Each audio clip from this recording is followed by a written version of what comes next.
আমি খুব মধ্য ফ্যামিলির একটা গরিব ঘরের মেয়ে। জি। আমার বাবা মাও খুব অসহায়।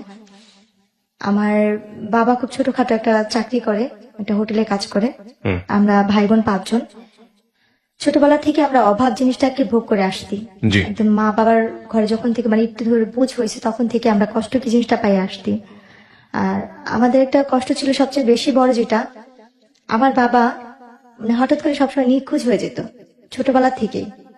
আমরা যতটুকু মনে পড়ে, আমার ছোট ভাইটা যখন একদম কোলে, খুব ছোট কোলে কয়েক মাস হয়েছে, তখন এর কথাটা আমার মোটামুটি ভালোই মনে আছে। এর আগে থেকে নাকি আম্মুর সাথে আব্বু এরকম করতো। আম্মুর যখন বিয়ের 7 দিন বিয়ের বয়স, তখন থেকে আব্বু এরকম নিখোঁজ হয়ে যেত। এটা নাকি আব্বুর একটা রোগ ধরতে গেলে ছিল, একটা অভ্যাস। মানে হঠাৎ হঠাৎ করে নিখোঁজ হয়ে যেত? নিখোঁজ হয়ে যেত আচ্ছা। ছোট থাকতে, আম্মুর বিয়ের 7 দিন থেকে। কারণ তখন যে আম্মু চলে যাবে, কারণ আম্মুর তো ঘরে সৎ মা ছিল, তার বাবা মানে বাবা যা মা বলতো তাই করতো। তো এই কারণে আম্মু আর কখনো আলাদা হওয়ার চিন্তা ভাবনা করেনি, যে তার তো কোনো মানে, সে কার কাছে যাবে। তো আমার মা বাধ্য হয়ে সেখানেই সংসার করছে আমার বাবার সাথে। তো এইভাবে করতে হতে আমরা 5 ভাই বোন হয়েছি। তো আমার যতটুকু মনে পড়ে, আমার ছোট ভাইটা যখন কোলে ছিল তখন আব্বু একদম নিখোঁজ হয়ে গেছে। আব্বুর আর কোনো খোঁজ খবর ছিল না। 3 বছর আমরা আব্বুকে, 3.5 বছর কোনো কাছেই পাইনি। বাবা কি জিনিস বা বাবা কি বেঁচে আছে কিনা সেটাও আমরা জানতাম না। তো আমার ভাইয়া আমার বড় ভাই আমাদের বাবার মতো। তার ঋণ কখনো আমরা শোধ করতে পারবো না, এবং আমার মার ঋণও কখনো শোধ করতে পারবো না। জি। আমার আম্মু সেলাই মেশিনের কাজ করে, বাসায় কাজ করে, মানুষের এটা সেটা সবকিছু করে আমাদের আপনি নিজের চোখে দেখেছেন এগুলা? এই দৃশ্যটা আমার নিজের চোখেই দেখা। আচ্ছা। আমার ছোট ভাইকে যখন কোলে নিয়ে আমার বাবা চলে যায়, একদম ছোট যখন আমার বাবা ছোট চলে ভাই- যায় বলতে? আমার আব্বু আমাদের রেখে রেখে চলে যেত। এটা বাবা আমার- ছোট ভাইকে নিয়ে যেত? না না, তাহলে? কোলে, আমার আম্মুর কোলে রেখে আব্বু নিখোঁজ। আচ্ছা, হঠাৎ হঠাৎ নিখোঁজ হতো? আব্বুর এটা আগে থেকে গিয়েছিল, কিন্তু আমার নিখোঁজ যখন হলে যখন ফিরতো তখন জিজ্ঞেস করতে না কোথায় গিয়েছিল, সে কি কিছু অবস্থা? বলতো না, আচ্ছা। কিছুই বলতো না। মানে আমি আমার যতটুকু মনে থাকা থেকে বলতেছি, কিন্তু আব্বু জি। তার আগে থেকে চলে যেত। আচ্ছা। তো ওরা কিছু জানতেন না আপনারা যে কোথায় যাচ্ছে বা কি অবস্থা? বলতো না, মানে কিছু বলে সে চুপচাপ থাকতো। আর আমার দাদির কাছে শুনতাম যে আমার মানে এটা নাকি আগের দিনে মানুষ মানে, এখনকার বর্তমানে যুগে এটা আমরা কেউ মানিয়ে নেওয়া বিশ্বাসও করি না, জিন পড়ি না কি বলে। কিন্তু এটা ভুল, একটা মানুষ নিজের থেকেই সরে যায়, তার হয়তো অন্য কোনো সমস্যা ছিল। তো আমার আম্মু তখন থেকে আমাদের ছোট করে বানাতো। হঠাৎ করে 3.5 বছর পরে, তখন আমরা যে ভাই বোন ছিলাম, আমার আম্মু আমাকে কোনো বাসায় দিয়ে দিছে কাজ করার জন্য, আমার আরেক বোনকে কোনো বাসায় কাজ করার জন্য, এবং সেও কাজ করতেছে। কারণ এতগুলি মানুষকে আমার মার খাওয়ানোর মতো সামর্থ্য ছিল না। আচ্ছা। বা মামার বাসাও আমরা অনেক কষ্ট করে কাজ করে ভাত খাইছি। আমার মামা মামিও অনেক দেখছে। আমার মামা কিছুদিন আগে মারা গেছে। তো আমার ওই মামাও আমাদের অনেক করছে, অনেক দেখছে। জি। এতটাই দেখছে যে বলার বাহিরে।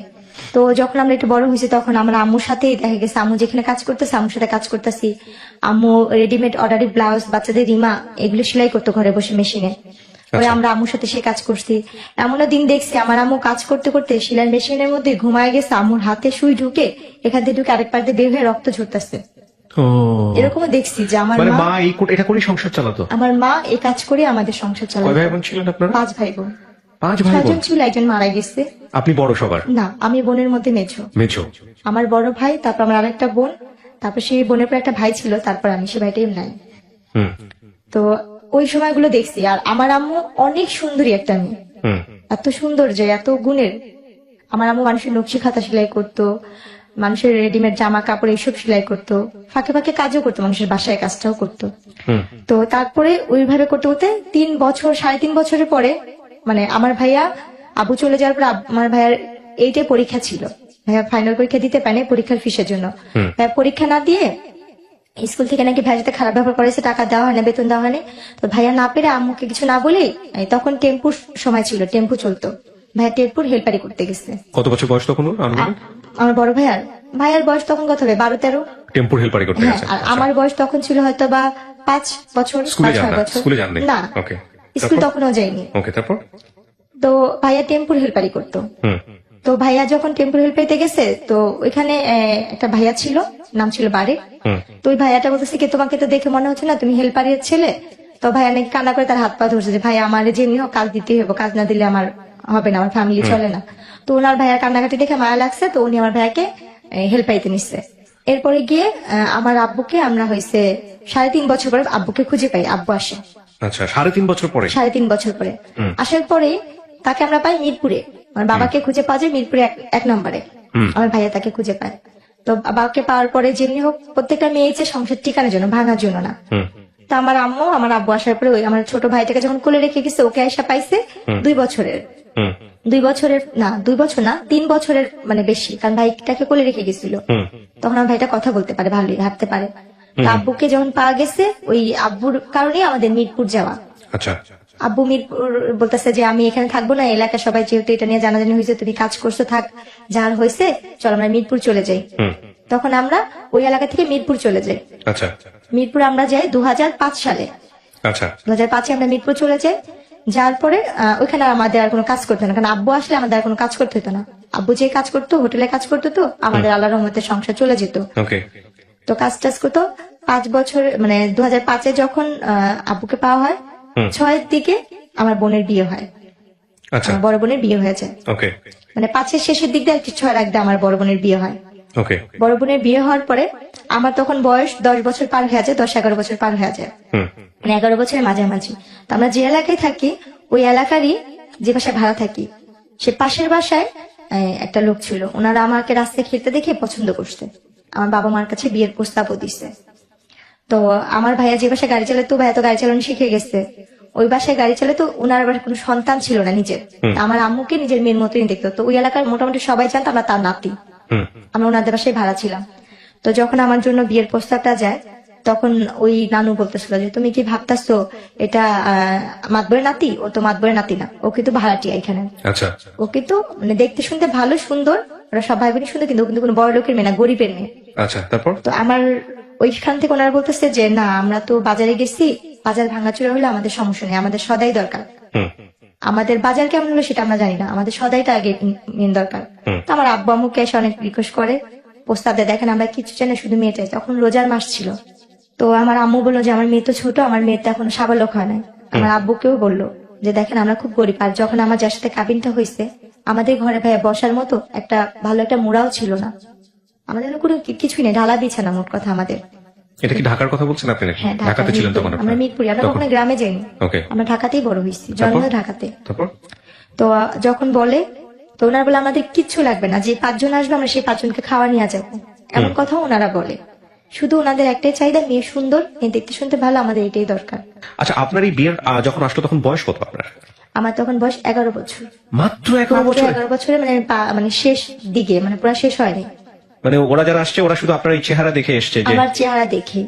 আর তখন তখন আপনি পড়াশোনা করেন নাকি পড়াশোনা করার সুযোগ আমি হয়নি? তখন স্কুলে ভর্তি হয়েছি, তখন হিসাবে আমি ক্লাস 6-এ মাত্র পড়ি। ক্লাস 6 এ পড়তেন? হ্যাঁ। তারপর মাত্র 6-এ যারা বিয়ে দিয়ে এসছে তারা কোথা থেকে এসছে? তারা আশেপাশেই ছিল? তারা এমনি ওদের হোম ডিস্ট্রিক্ট বিক্রমপুর ছিল, হ্যাঁ। কিন্তু ওই এলাকার ওরা স্থানীয় ছিল, স্থানীয় মিরপুরে। ছিল এবং আপনাদেরকে চিনতো আগে? আমাদের চিনতো যে আমরা ভাড়াটিয়া, সেটা চিনতো। ওকে তারপর? কারণ আমি তো সারাক্ষণ রাস্তায় খেলতাম। হুম তো ওনারা যখন ইয়ে করছে, মানে আমার যার সাথে বিয়ে হয়েছে তাকে আমি একসময় মামা ডাকতাম, আর মাকে আমি নানি ডাকতাম। হুম মানে উনি আমাকে ওই বড় হওয়ার পর ওই তখনই দেখছে। হুম হুম হুম, দেখার পরে বলতেছে যে এই মেয়েটা কে রে, ওর বোনের সাথে, ফুফাতো বোনের সাথে আমি খেলতাম।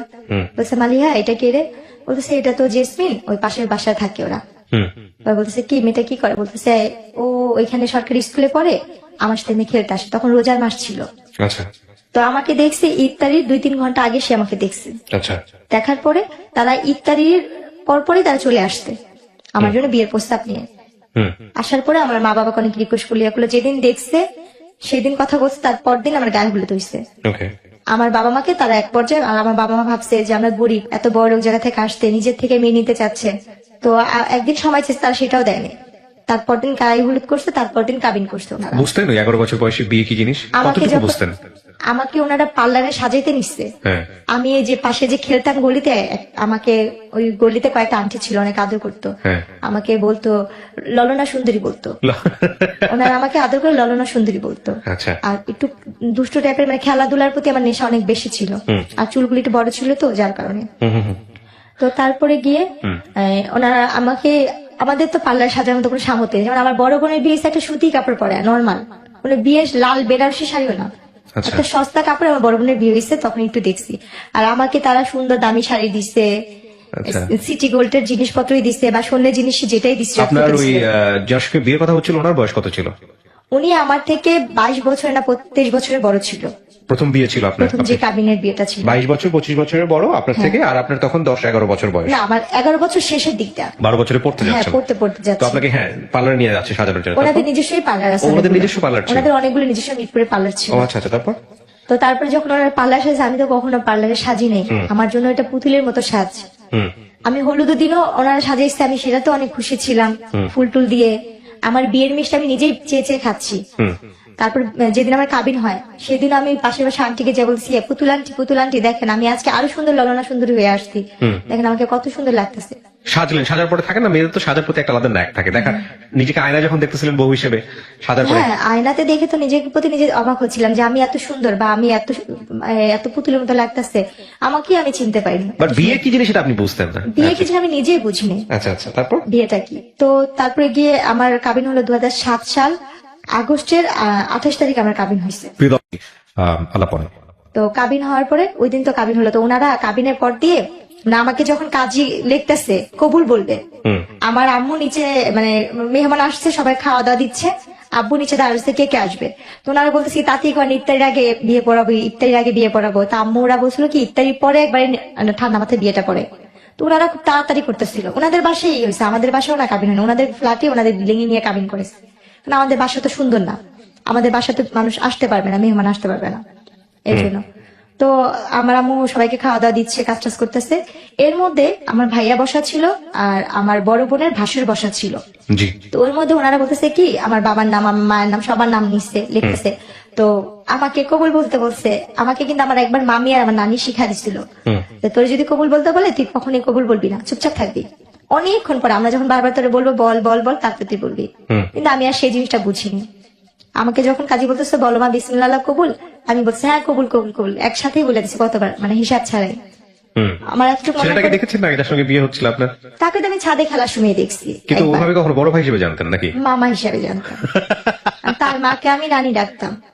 আর আর আমার যে আগে সংসারে যে ছিল, মানে আমার যে হাজবেন্ড সাথে বিয়ে হয়েছে, ওনার যে বড় বোন ছিল, সেই বড় বোন যে আমার ননার সাথে সম্পর্ক, সে আমার মারও 2-3 বছরের বড় ছিল।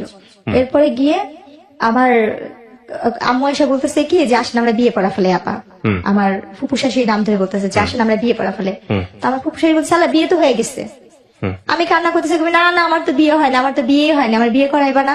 আমার ভিতরে ধারণা ছিল যে টিভিতে নাটক বা ছবি দেখতাম যে হিন্দুরা ঘুরে যে এই আগুন রেখা, ওইভাবেই বিয়ে। আচ্ছা আচ্ছা। আমার চিন্তা ধারণা ওইভাবে মানুষের বিয়ে হয়, বা বিয়ে কি জিনিসটা আমি অতটা বুঝিনি। ওইটা টিভিতে দেখে বিয়ে, ওইটাই বিয়ে। যে না আমার তো বিয়েই হয়নি, আমার বিয়ে দেয়নি। মানে এটা কবুল কবুল বলার পরে? হ্যাঁ, আমার কিন্তু বিয়ে হয়েছে 1 ঘন্টা হয়ে গেছে। পরে ওনারা বলতেছে কি এই যে ছবি তুলছি, দেখো দেখো ক্যামেরা দিয়ে ছবি তুলছি। তো আমার যার সাথে বিয়ে হয়েছে তার একটা ফোন ছিল, কলমালা ফোন, টাচ ফোন বড়। তো ওই ফোনে উনি ভিডিও করছে, ছবিগুলো দেখাইতেছে, আমি টাকা থেকে হাসতেছি। কিন্তু উনি যে আমার স্বামী বা উনি যে কি, আমি তখন তাকে মামা আমাকে ডাকতেছি। আমার সাথে ওনার সাথে যে বিয়ে হয়েছে, তারপরে আমি বুঝতেছি না যে উনি আমার স্বামী। বলছে মামা এইটা এটা এটা আমার বিয়ের ইয়া। তুমি বলছে কি মামা বললো না, তুমি আমাকে তুমি করে বলো, আমি তোমার হাজবেন্ড। ওকে। তখন আমি মানে একটু চুপ হয়ে গেছিলাম।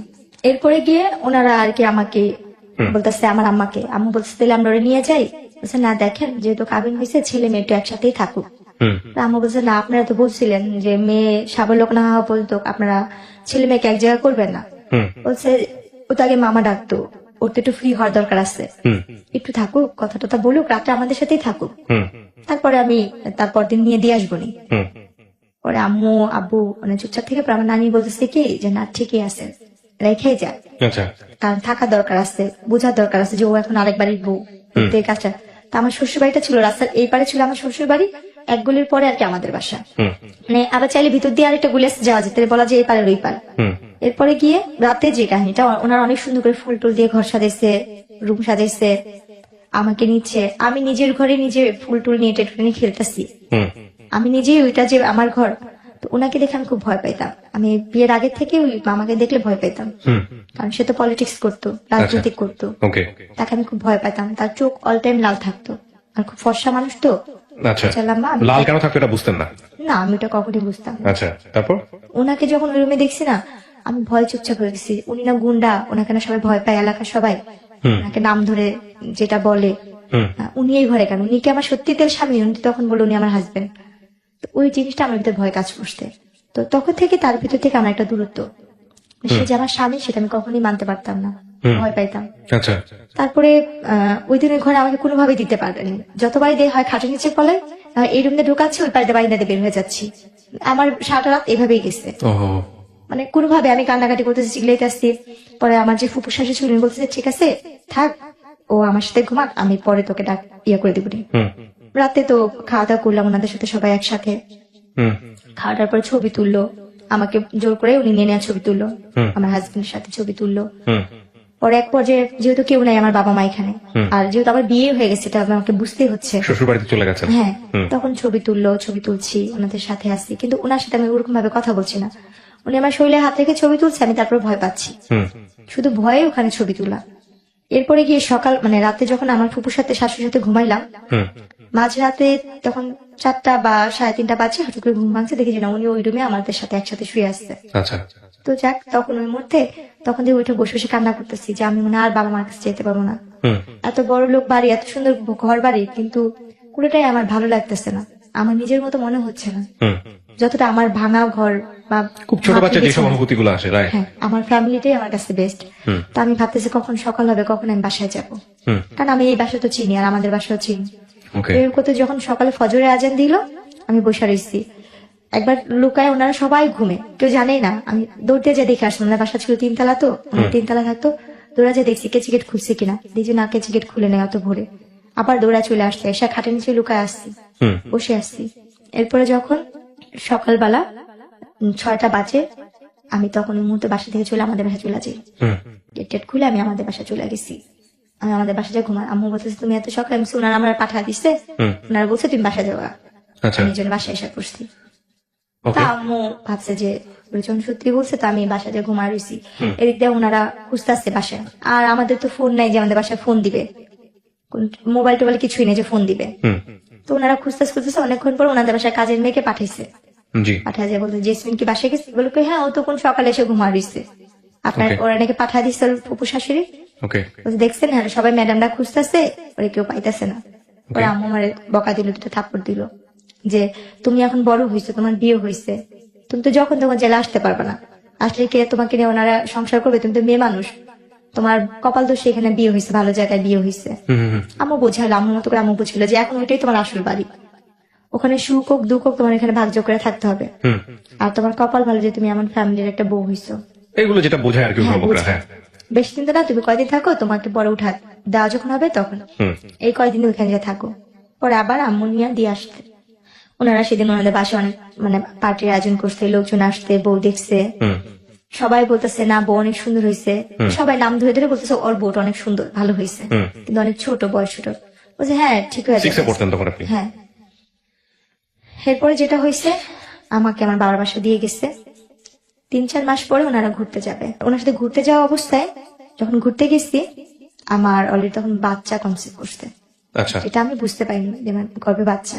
হুম তো আমার যখন বিয়েটা হয়েছে, আমার ফুপু শাশুড়ি, আমার চাচা শ্বশুর এরা জানতো, হুম কিন্তু এরা আবার কি করছে, আমরা গরিব বলে ছেলের মা বাবা মানে বাবা তো নেই, মা মানবে না বিধায় আমার বড় ভাসুর, আমার ফুপু শাশুড়ি, আমার চাচা শাশুড়ি, আমার শাশুড়িকে জানায় না বিয়ের কথাটা, আমার শাশুড়ি নাকি জানতো না আমার বিয়ের কথাটা, আচ্ছা কারণ সে তো গরিবের মেয়ে নিবে না। ও কিন্তু আমার যে বড় ভাসুর সে খুব ভালো ছিল, ওকে। এবং সে সেটা মানতো না বলেই সে ইনফর্ম ছিল না। হ্যাঁ, কিন্তু আমরা জানতাম না যে আমার শাশুড়ি না, আমার মার সামনে অন্য একজনকে ফেস করেছে, এটা শাশুড়ি, ও ছেলের মা। ভয়ঙ্করতম কাজ। তো তখন আর কি যখন আমার বাবু পেটে আসছে, আমার বাচ্চা নাকি হুম 2-3 মাস মানে বাচ্চা পেটে, আমি তো বুঝি না, একটা মেয়ে অসুস্থ হলে যে যে জিনিস সেটাও তো আমি বুঝতাম না, হুম হুম তা আমি খুব বমি করতাম, মাথা ব্যথা, কিছু খাইতে পারতাম না, মানে আমার কাছে খুব খারাপ লাগতো। হুম তা আম্মু ওই জিনিসটা নিয়ে খালি বলতো কি হঠাৎ করে এমন করতেছে কেন, আর শুকায় যাচ্ছি, কালো হয়ে যাচ্ছে। হুম তখন আমার আম্মু, আমার বড় বোন বলতেছে কি মা, আম্মু ওর কি বাচ্চা টাচ্চা পেটে আসলো নাকি, আর আম্মু বলতেছে ওর বাচ্চা পেটে আসলে তো বুঝতাম, বা আম্মু আমাকে জিজ্ঞেস তোমার কি এরকম কখন হয়েছে, আমি কি জানি, আমি জানি না, আমি সেটা বুঝতে পারিনি। হুম এরপরে গিয়ে আমার মা আমাকে একটা ডাক্তার দেখাতে নিয়ে গেল, ডাক্তার দেখানোর পরে ওখানে প্রস্তাব পরীক্ষা দিল, কয়েকটা পরীক্ষা দিল, এই রিপোর্ট গুলো আনতে গেল আমার হাজবেন্ড, হুম উনি আমাকে নিয়ে গেল সাথে করে, রিপোর্ট গুলো আনতে যাওয়ার পরে বলতেছে ওনার তো বাচ্চা পেটে, উনি তো ওনার 3 মাস শেষ পর্যায়ে, বাচ্চা 4 মাসে পড়বে।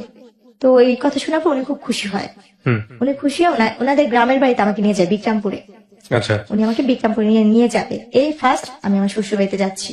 আচ্ছা তো আমার শ্বশুর বাড়িতে যখন যাবো তখন আমি খুব কান্নাকাটি করতেছি, এতদিন তো আমার ফুপু শাশুড়ি, চাচা শ্বশুর বাড়ি আমি জানতাম এটাই আমার শ্বশুর বাড়ি। হুম তো যখন সে বললো যে দেখো তোমাকে তো আমার মার কাছে কখনো নিয়ে নেই, তোমাকে চলে আজকে আমার মার কাছে নিয়ে যাবো, বলছে ওই যে আপনার ওটা আমার ফুপু আম্মা, হুম। ওইটা আমার আরেকটা ফুপু আম্মা। আচ্ছা। এরপরে গিয়ে উনি যখন নিয়ে যাবে আমি ভয় পেতেছিলাম যে আম্মু না যাবে, অনেক কান্নাকাটি করতেছে। আমার ছোট বোন আর মামাতো বোনকে নিয়ে যাই, হুম। আমরা একসাথে বিক্রমপুর যাই। আচ্ছা। ভাইয়া যেদিন যাই সেদিন আমাদের যেতে যেতে রাত, মানে আমরা বিকালবেলা রওনা হয়েছি, তো শীতের দিন ছিল। হুম। এটা 2008-এ পড়ে যায় কাহিনীটা। আমরা গিয়ে ওখানে গিয়ে পৌঁছাই সন্ধ্যার সময়। তো ওই অবস্থা দেখে সে আমার মামি শাশুড়ির বাসায়, আমার আরেকটা ফুপু শাশুড়ির বাসায়, যে কিনা মুক্তিযোদ্ধা তার ফ্যামিলি, হুম। তাদের বাসায় নিয়ে ওঠায়। তাদের বাসায় রাখার পরে ওনারা বলতেছে, মাশাআল্লাহ তুই তো বউ অনেক সুন্দর আছে, আমাদের সবার বউ পছন্দ, মানে সবাই আমাকে অনেক আদর করতেছে। বলছে তোর মাকে বোঝানোর দায়িত্ব হচ্ছে আমাদের, তুই হিসাবে ছেলের বউ আমরা ভালো পাইছি, হাসি খুশি মিশুক। তো ওই রাত্রটুকু ওখান থেকে সকালবেলা আমাকে নিয়ে গেল ওনাদের গ্রামে বেড়ে। প্রথম যে এক গ্রামে রাত্রে থাকলাম, তারপর দিন সকালবেলা ওই গ্রামে গেলাম, আমার শ্বশুরবাড়ির গ্রামে। হুম। তো যাওয়ার পরে ওই জোগানিয়া গ্রামে যাওয়ার পরে ওখানে আর কি ওনারা বউ দেখে আমার শাশুড়ি বলতেছে, খালি কি চামড়া দলাই আনছিস, কোনো টাকা পয়সা আনিস নাই, বউর সাথে কিছু দেয় নাই। উনি আমার কানে হাত দিচ্ছে, গলায় হাত দিচ্ছে, হাতে হাত দিচ্ছে। শাশুড়ি? হ্যাঁ, শূন্যের কিছু নেই। হ্যাঁ। তখন আমি বলতেছি কি, আল্লাহ উনাকে তো দেখছিলাম ওই নানুর বাসায়, হুম। হুম। হুম। তাহলে উনিও তো আমাদের নানি হইতো। আর উনি খুব বয়স্ক ছিল, উনিও হয়েছে রাজনীতিকের সাথে, উনি গ্রামের আর কি মেম্বার নাকি বলে যে উৎসবে দাঁড়াইছিল। উনি সবসময় কুচিটা শাড়ি পরতো, ওনার গলায় মোবাইল ব্যাগ থাকতো, মানে খুব শৌখিন, বয়স হয়েছে কিন্তু উনি খুব শৌখিন ছিল। হুম। আর আগের দিনই নাকি মেট্রিক পাস, ওনার যুদ্ধের অনেক আগে তার 3 সন্তান হয়েছে। হুম। তো উনি আমার গলায় কানে হাত দিয়ে বলতেছে, তোমার বাবা মা কিছু দেয় নাই, তোমার বাপ কি করে? আমি বলছি আমার বাবা হোটেলে কাজ করে। এটা Okay. শুনে সে আরো রাগ হয়ে গেছে। ওই মুহূর্তে ওনারা কি করলো, মা ছেলে ঝগড়া করতেছে। হুম। আমার আরেক ভাসুর, আমার আরেক দেবররা, 2 দেবর মিলে ঝগড়া করতেছে, তারা ঝগড়া করতেছিল। ওকে। তারা ঝগড়া করতে করতে আমার যে বড় জাল, যে ভাসুরের বউ যে ছিল, আমার সেই বড় ভাসুরের বউ আর আমার আরেক ভাসুরের বউ, তারা মিলে রান্না বান্না করতেছে, বউকে যেটা খাওয়ানোর Okay. মিষ্টি টিষ্টি সব বানাচ্ছে। তো তখন বাজে সকাল 10টার দিকে। তো ওই মুহূর্তে কি হয়েছে, তারা 2 ভাই মারামারি, 3 ভাই মিলে ঝগড়া কথা কাটাকাটি করতে একটা মারামারি, অনেক পর্যায়ে দেখি যে দা বুঠি নিয়ে মারামারি হচ্ছে। আমি রুমে, আমি আমার 2 বোন রুমে। কতক্ষণ পরে আমি মানে মারামারি, সেটা আমার স্বামী, তার সাথে আমি যেহেতু সংসার করছি প্রায় 1 বছরের মতো সময় হয়ে আসতেছে কাছাকাছি, তো ওনার সাথে ঝগড়া লাগছে দেখে আমি একটু বাইরে এসে দরজার সামনে দাঁড়াইছি। দাঁড়ানোর পরে আমার যে আরেক ভাসুর, মানে মেজো ভাসুর যাকে বলে, সে এসে আমার মুখে বেশ একটা খারাপ করে একটা গালি দিয়ে আমার চুলটা ডাইনা ধরে, আচ্ছা। এইটার আগে মার, একটা গালি দিয়ে বলতেছে এটার আগে মার, ভাষা খারাপ করে এটার আগে মার, এটার বাপ মা এটার কথা দিচ্ছে। উনি আমার চুল টাইনা না ধইরা উনি কি করলো, আমার সে মানে অনেক বাজে ভাষায় গালাগালি করছে, ওকে আগে মার, চামড়া ধরা তো গেছে এটা সেটা করতে কথা দিচ্ছে। এভাবে বলে উনি ইয়া করলো। ভাই কখনো যুদ্ধ কি জিনিস দেখিনি, শুনছি শুধু মুক্তিযোদ্ধা নিয়ে অনেক কষ্ট, কিন্তু সেই দিনের যুদ্ধটা মনে হয় কি আমার জীবনে অনেক বড় একটা যুদ্ধ ছিল। সেই দিন ওই মুহূর্তে আমাকে মারলো, আমার 2 বোনকে মারলো, আর সেই মায়ের কি উড়াধুরা মায়ের। ওহো, কে ঘাট তুল আপনার এটা? আমার ভাসুর, আমার দেবর, আপনার জামাই ছিল না ওখানে? ওনাকেও মারছে। মিথ্যা তো কেন বলবো, উনি খুব মানে যতটুকু সাধ্য উনি ইয়া করছে, ওনাকেও মারছে। উনি বলছে আমি যদি গরিব মেয়ে কিনে সংসার করে ভাত খেতে দেবে, তোদের সমস্যা কি, আমি তোকে নিয়ে ভাত খাবো। এই নিয়ে ওনারা ভাইরা মারামারি করছে। কিন্তু আমি যে প্রথম দিন, তার আগের দিন যেই আমার ফুপু শাশুড়ি আর মামি শাশুড়ির বাসায় উঠছিলাম, তারা সেই খবরটা পেয়ে তাদের গ্রাম থেকে লোকজন নিয়ে আসতে আইসা ওনারা আমাকে, আমার শ্বশুর ভাইয়ের সাথে 2 পক্ষ মারামারি লেগে ঝগড়া লেগে দা বঠি মানে কাছি টাছি নিয়ে একজন আরেকজনকে কুপাকুপি মারামারি, এই এমনকি মেয়েরাও ওনার কোমরে বাইধা মারামারি করতেছে। তখন আমার এই যে ফুপু শাশুড়ির মেয়ে আপু, ওই আপুটার নাম আমি বলতে চাচ্ছি না, আপুটা যেহেতু পলিটিক্স, ওই আপুটা আসছে। ওই আপুটা এসে উনি আমার ননদ হয় সম্পর্কে, তো বড় আমার বয়সে। ওই আপুটা আমাকে এসে ধরে, আমার বোনকে ধরে ধরে আমার দাদি শাশুড়ি ঘরে নিয়ে দরজা বন্ধ করে বলছে তোর এই ঘরটা বের হবি না। এরপরে গিয়ে ওই মারামারি হইলো। তো মারামারির শেষ পর্যায়ে যেটা দাঁড়াইলো, বলছে মা ওর বাচ্চা পেটে। তো উনি বললো কি, ঠিক আছে তুই গরিবের মেয়ে বিয়ে করছিস, এটা আমি মানতে পারতেছি, তারপর মেনে নিবি, পেটে বাচ্চা যেহেতু, তোর বউ যদি মেয়ে হয় তাহলে আমি আমার ঘরে জায়গা দিব না, তুই তালাক দিবি। আর যদি তোর বউর ছেলে হয় তাহলে আমি তোর বউকে মেনে নিব। তো বললো যে ঠিক আছে দেখা যাক। তো বলে না যার কেউ নেই তার আল্লাহ অবশ্যই থাকে। আমার আল্লাহ পাক 2টাই দিছে একসাথে, একটা ছেলে একটা মেয়ে, একসাথে দিচ্ছে আল্লাহ পাক। তো ওই সময় আর কি মারামারি হওয়ার পরে তো প্রায় মা ছেলেতে ঝগড়া খাই যা হইতেই থাকতো, এই যৌতুক নিয়ে, আমার বাবা মা কিছু দেয় না, এটা না সেটা না। ভাইয়া কোনো একটা ফল খাইতে গেছি, বলতো তোর বাবার বাড়ি থেকে এই ফলটা আসতে, মুখের সামনে থেকে সেই ফলটা নিয়ে যেত, খাইতে পারতাম না। কোনো পিঠার সিজন, আমার 2 ভাসুরের বাসা থেকে পিঠা আসতেছে, তাদের বাবা মার আছে, আমার বাবার নাই, আমার বাবা তো ওহো। গরিব। আমরা নিজেই তো একটা ভালো আম কাঁঠাল কিনা খাইতে পারি না। আমার মনে পড়ে আমার ওই বাচ্চাটা, কারণ ওই কথাগুলো আমার ভালো করে মনে নেই। আমার ওই সময় আমার বাচ্চাটা যখন 5 মাস পেটে শেষের পর্যায়ে, আমি আম খাইতে নিচ্ছিলাম। এদের পাশে অনেক আম গাছ আছে, এদের বাসায় কোনো ফলের গাছের অভাব নেই, অজস্র ফল, সব ধরনের ফল আছে। তা আমি কুড়াইয়া একটা আম খাচ্ছিলাম, ছুলে মাত্র এক আমও দিছি। আমার ননদাই শুনিয়ে আমটা কাইরা নিয়ে বলতেছে কি, তোর বাপমার বাড়ি থেকে আম আসছে, তুই যে আমাদের বাড়ির আম খাচ্ছিস। আচ্ছা, আপনার জামাই কি করতো? ও হয়েছে কি, পলিটিক্স করতো, নেশা পানি করতো।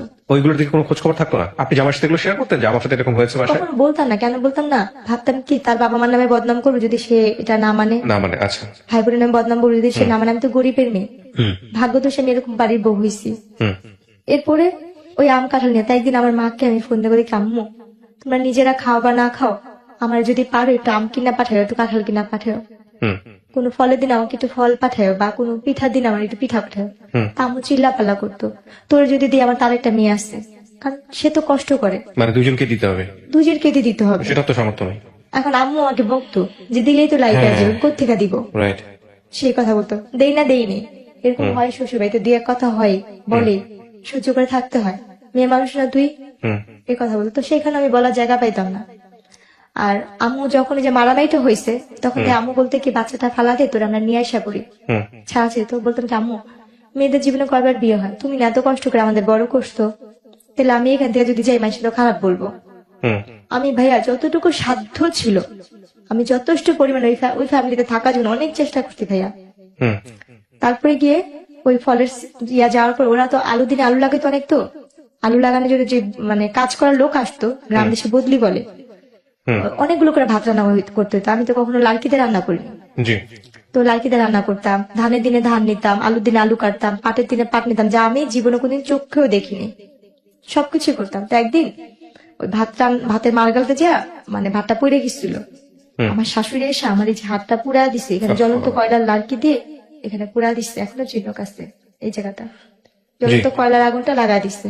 আমি চিল্লান দিয়ে উঠছি, এরপর আমাকে কারেন্টের তার দিয়া আমাকে বাইরেছে, আমার পুরাটা পিঠ মনে হয় লাল লাল হয়েছে, মানে এত ইয়া হয়েছে। তখন আমার বাচ্চা 6 মাসে পেটে বসছে। হুম হুম হুম ওই দৃশ্যটা না আমার হাজবেন্ডের কানে, ও তো ঢাকাতে থাকতো, আমি গ্রামে রেখে গেছিলাম, হুম হুম ওকে কে যেন ফোন দিয়া বলছে, ওকে ফোন দিয়ে বলার পরে ও সেই দিন, ও তো এমনি বৃহস্পতিবার দিন যাইতো, শুক্রবার দিন মানে থাকতো, শনিবার দিন থেকে বিকালে চলে আসতো, বা রোববার দিন চলে আসতো। হুম ওই সময় আমাকে বলে কি, ওই দিন হঠাৎ করে চলে আসতে, আয়সা বলতেছে যে তোমাকে নাকি আমার মামা আসতে, বা আমার বোন নাকি বকা দিচ্ছে, এরকম বলতেছিল।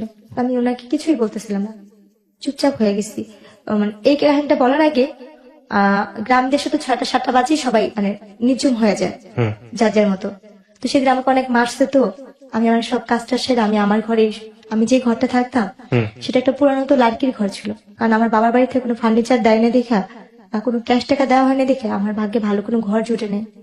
যখন আমার স্বামী আসতো তখন আমার শাশুড়ি রুমের সাথে রুমটা আমাকে থাকতে দিত, আর যখন সে না থাকতো আমি ওই ঘরটাই থাকতাম, ওই ঘরটাই ঘুমাইতাম। হুম তো পাটাতন ঘরে তো উনি গেছে, ওনার মার সাথে ভাত খাইছে, কথা বলতেছে, মা ও ভাত খাবে না জেসমিনে, হুম। বলে কেউ খায়া চলে গেছে, তোর খা তুই খা। আমার বাচ্চাদের ও কি কিছু করতো, কাজকর্ম কিছু করতো আপনার জামাই? এমনি শুনতাম যে প্রেসের কাজ করতো। তো ওইখানে ও বলার পর ও রুমে গেছে, যা বলতেছে কি যে তুমি ভাত খাইছো, আমি বলছি না আমি তো খাইনি, আমি আজকে সারাদিনও খাইনি, কালকেও খাইনি। হুম বলছি কেন, বলছে আমি এই অন্যায়গুলো করছি দেখা উনি তো আর দেয়নি। ও আমাকে ওই কথাগুলো জিজ্ঞেস করার পর আমি এই কথাগুলো বললাম। হুম বলার পরে ও অনেক মন খারাপ করে বলছে কি, জেসমিন যা করছি যাই হোক, আমার দোষের কারণে তো এই অবস্থা, আমি তোমাকে ঢাকাতে নিয়ে যাবো, আমি ঢাকায় কাজ করে ভাত খাবো। হুম। ও আমাকে নিয়ে তারপর দিন ঢাকা চলে আসলো। আচ্ছা। ঢাকা চলে আসার পরে ঢাকা দুজনে মোটামুটি ভালোই ইয়ে করতেছিলাম। ও আমাকে ওই যে বাসাটা নিচ্ছে ওইখানে বাসা ভাড়া বেশি, আর পলিটিক্স ওইভাবে থাকতে পারতেছিলাম। তো ও বলে কি তুমি তোমাদের বাসায় থাকো, বাচ্চা হওয়ার পরে আমি তোমাকে নিয়ে আসবো নি। হুম তারপর আমার বাবা মার কাছে এনে দিয়ে গেল, দিয়ে যাওয়ার পরে 3 দিন পর ও বলতেছে কি, শুনেন আমার আম্মা তো বলছে আপনার মেয়ের যদি ছেলে হয় তাহলে আমাদের বাড়িতে উঠাবো, আর যদি ছেলে না হয় তাহলে আপনার মেয়েকে আমি আর নিবো না, মেয়ে হলে আমি তালাকের কাগজ বাসায় পাঠা দিব। একে তো আমি বিয়ে করছি কিছুই পাইনি, আমার অন্যান্য ভাইরা পাইছে, আর আপনার মেয়ের যদি মেয়ে, আমার 2 ভাইয়েরও মেয়ে, আপনার ঘরের মেয়ের ঘরে যদি মেয়ে হয় তাহলে আমি এই বউতে কি করবো। আচ্ছা, এটা কি বলেছে? আমার ওই হাজবেন্ড। এরপর সে আর কোনো খোঁজ খবর না করে। একদিন আমার মা আর আমার খালা মিলে আমার শাশুড়িকে ফোন দিচ্ছে যে আপনার কি জেসমিনকে নেবেন না, ওর তো 7 মাস শেষের দিকে, বা আপনার কি দেখতে বলছে যে আমার ছেলে যা বলার বলেই দিচ্ছে। ওর আমার খালা বললো কি তাহলে আমার একটা আপনি কথা কি জানেন মানে আপনার ফ্যামিলির লোকজন কি জানে যে ছেলে মেয়ে হওয়ার ব্যাপারটা আসলে শুধুমাত্র সাইন্টিফিক্যালি এটা নির্ভর করে হচ্ছে একটা ছেলের উপরে? আমার পুরা ফ্যামিলি তো মানে লেখাপড়া জানে না। এটা জানে না? আপনি জানতেন এটা? আমি যে বললাম আপনাকে, আপনি এটা জানতেন? আমি নিজেও জানতাম না। আজকে ফার্স্ট জানলেন? হ্যাঁ আমি আজকে মানে একটা জানছি। একটা একটা সন্তান ছেলে হবে নাকি মেয়ে হবে এই ক্ষমতাটা আল্লাহ শরীরবৃত্তীয় ভাবে একটা ছেলের মধ্যে রেখেছেন, এবং এটাতে একটা মেয়ের কোনো হাত নাই। হ্যাঁ, এবং এটা ক্রোমোজোমের ব্যাপার স্যাপার থাকে, আমি বৈজ্ঞানিকভাবে আপনাকে ব্যাখ্যা করবো না, কিন্তু এখানে মেয়ের কোনো হাত নাই। এটা আপনাকে এই কারণেই বলতেছি যে বাংলাদেশের অনেক অনেক মেয়ের ভাগ্য এই জিনিসটার উপর নির্ধারিত হয়, এবং মনে করা হয় যে ছেলে হবে না মেয়ে হবে এটা তারই দোষ। যদিও সমাজ অনেকখানি পরিবর্তন হয়েছে, এখন আর আমি জানি না এত পিছিয়ে আছে কিনা মানুষ, কিন্তু এটা কি আপনি জানতেন? আজ পর্যন্ত আপনি জানতেন না? জানি না। আচ্ছা, তারপরে কি হলো? এরপরে গিয়ে সে আর আমাকে নিতে আসতো, তখন আমি শুধু কান্না করতাম আর ভাবতাম যে আল্লাহ কেন এরকম করলো, বা আমার বাবা মা এত টাকা পয়সা কোথায় পাবে। ডাক্তার বলছে যে মেয়ের বয়স কম, সিজার করতে হবে, বাচ্চা একসাথে 2 বাচ্চা একসাথে পেটে, সিজার করতে হবে, এরকম ভাবে মানে ইয়া করতেছে। আচ্ছা, তখন আর কি আমার বাবা মা কি করবে, তারাও খুব টেনশন করতো। আমার বলতে আল্লাহ ভরসা, আমি শুধু ভাই কান্না করতাম, কারণ কান্না করেছে আমার আর কিছু করার নেই। কিন্তু আমি তাকে কখনো মানে আমার হাজবেন্ডকে লাগবে বা তাকে আমার দরকারি ওরকম ভাবে তখন আমি ট্রাই করি, মানে স্বামীকে জিনিসটা আমার ভিতরে তখনও কোনো কিছু কাজ করেনি। আচ্ছা, আমার ভিতরে ওই জিনিসটা মাথায় দেখে সে যদি নাও আসতো, আমার কোনো কিছু যায় আসে না, তার কোনো মায়া বা ভালোবাসা কোনো কিছুই সৃষ্টি হয়নি। এরপর হয়েছে গিয়া আমার বাচ্চাটা মানে মারামারিতে হইলো, আমার যখন বাচ্চা হবে, আমার অলরেডি বাচ্চা হওয়ার সময় হয়েছে 2010-এর দিকে আমার বাচ্চা হলো, এবং নর্মালি ডেলিভারি হলো বাচ্চাগুলো মানে 10-এর বাচ্চাগুলো মানে টুইন ছিল? হ্যাঁ। ও আচ্ছা, মার্চের 26 তারিখে হয়েছে। দুটোই মেয়ে? না, ছেলে। ছেলে। এক ছেলে এক মেয়ে, মাশাআল্লাহ। হ্যাঁ, তারপর? এবং নর্মালি ডেলিভারি হয়েছে আল্লাহর রহমতে। তখন ওই কথা শুনে ওনারা আসতে, ও আমার হাজবেন্ড আসতে, আমার হাজবেন্ডের বড় ভাইটি সবাই আসতে, দেখলো খুব খুশি বাচ্চাদের নিয়ে গেল, কিন্তু মেয়েটাকে ওরকম বেশি একটা আদর করে নাই। আচ্ছা, ছেলেটাকে নিয়ে সবাই খুশি ছিল। আচ্ছা, আচ্ছা। এরপরে গিয়ে ওনারা আর কি ভালোই দিন কাটতেছিল মোটামুটি আল্লাহর রহমতে। ঝগড়া কাজে আসে মানে মারধর আসে, উনি তো নেশা করতো, নেশা করে আসতো, প্রায় বলতো যে তোকে বিয়ে করে কিছু পাইনি মাতাল অবস্থায়, তোরে বিয়ে করে যৌতুক পাইলাম না, তো তোকে দিয়ে আমি ইয়া করবো, এখন তো আমার বাচ্চা হয়েছে, আমার ছেলে হয়েছে, আমার তার তোকে আর দরকার নেই, আমার মেয়ের অভাব নেই, এরকম বলতো। এমনকি উনি ঘরে অনেক মেয়েদের নিয়ে আসা, যেরকম স্বামী স্ত্রী থাকে ওরকম সে থাকতো। আচ্ছা, আপনার সামনে? হ্যাঁ, এইভাবে সে ব্যাপারগুলো করতো। তো সত্যি কথা বলতে কি আমার না ওই মানুষটার প্রতি কখনই ভালোবাসা কি জিনিস আসেনি, কারণ আপনি বুঝিনি তো নাই, বোঝার বয়স ছিল না বিষয়টা। বোঝার বয়স নেই, আর কেন জানি তাকে তো আমি ভয়ই পাই, তাকে তো কোনো ভালোবাসার মানুষ হিসেবে দেখিনি বা স্বামী হিসেবে দেখিনি। 2টা বাচ্চা হয়েছে, তাও মনে হয় হাতে গোনা কয়েকদিন স্বামীকে পাইছি, আমার ওনার প্রতি কোনো মায়া নেই, তো ওনার প্রতি আমার ভয়টাই বেশি কাজ করতো সবসময়। আল্লাহ কখন যেন এসে আমাকে মারবে, কখন যেন উনি মাতাল হয়ে আমাকে মারবে, এই চিন্তাগুলো ছিল। আর ওনার সাথে যেটা, উনি হয়তো মানসিক ভাবে সাইকো টাইপেরই ছিল, যেটা মানুষ বলে। আমি আমার হাজবেন্ডের সাথে কোথাও যাচ্ছি, কেউ যদি বলতে চাই তোর বউটা তো অনেক সুন্দর, উনি তাকে কিছু না বলে সে আমাকে উড়াধুরা মারতো। আর মার কি, যে মারগুলো সহ্য করার মতো না, যে মারগুলি আমার আজও ঘুমাইলে চোখ বন্ধ করে আমি চোখের সামনে ঝাপসা ঝাপসা ভাসে, হাতটা কেভাবে পিছিয়ে মারতো, মুখে কাপড় দিয়ে তার পাতালুতে মারতো, যেটা আমি বাইরে কেউ কিছু বলছে উনি আমাকে সে মারতো। কিন্তু যখন আমার বাবুগুলো বয়স আস্তে আস্তে বাড়তে থাকলো, 6-7 মাস বয়স হইতে থাকলো বাচ্চাগুলোর, তখন থেকে তার অত্যাচার আরো বেশি বেড়ে যেতেছিল, প্রতিনিয়ত তার অত্যাচার বাড়তেছিল। কারণ তার ছেলের প্রতি তার ভালোবাসা ছিল বেশি, মেয়ের প্রতি না। এবার প্রায় এমন তার প্রায় মা বাবার কাছে আমি বেশিরভাগই বাবা মার বাড়িতে দিন কাটেছি। বড় লোক দেখা বিয়ে দিছে, কিন্তু বাবা মার বাড়িতে আমি পড়ে আসছি। বড় লোক শুধু নামেই ছিল, কাজে না। ওই আস্তে আস্তে ওই ব্যবসার কাজটা আমার দিকে আস্তে আস্তে পড়তেছিল, কারণ আমার ছোট থাকতে তখন আমি অনেক হ্যাংলা পাতলা চিকনা টাইপের ছিলাম। বাবু হওয়ার পর আস্তে আস্তে আমার গ্রোথ ভালো হচ্ছে, আমি দেখতে আরো বেশি হচ্ছি। এখন তো আমি কিছুই নেই, তখন দেখতে আমি আসলেই অনেক সুন্দর হচ্ছিলাম। তো যখন কাজ কাম করতাম, রান্না বান্না করতাম, বাসায় বিভিন্ন টাইপের লোকজন আসতো, তার দলের লোক আসতো, তার দলের লোকের বাইরের লোক আসতো, তার পুকুর গেস্ট আসতো। আস্তে আস্তে এক একজন আমার কথা বলতো ওদের কাছে। তো তখন ও ওই জিনিসগুলো আমাকে আমার মাথায় ঢুকাইতো, তুমি এটা করো এটা করো। আমি বললাম না, আমি কেন যাবো, কেন করবো ওই জিনিসগুলো না। আমি বলতাম কি আপনি যদি আমাকে এই কথাগুলি বলেন আমি মানুষের কাছে বইলা দিব। তখন সে আমাকে আবার ওইভাবে হাত পাবে বাইধা পাতালুতে মারতো। আর ওই মারার অবস্থা ব্যয় মনে হতো কি, কেউ যদি একবার আমার হাতটা খুলে দিত আমি নিজে তারে খুন করতাম। মানে এত রাগ উঠে যেত?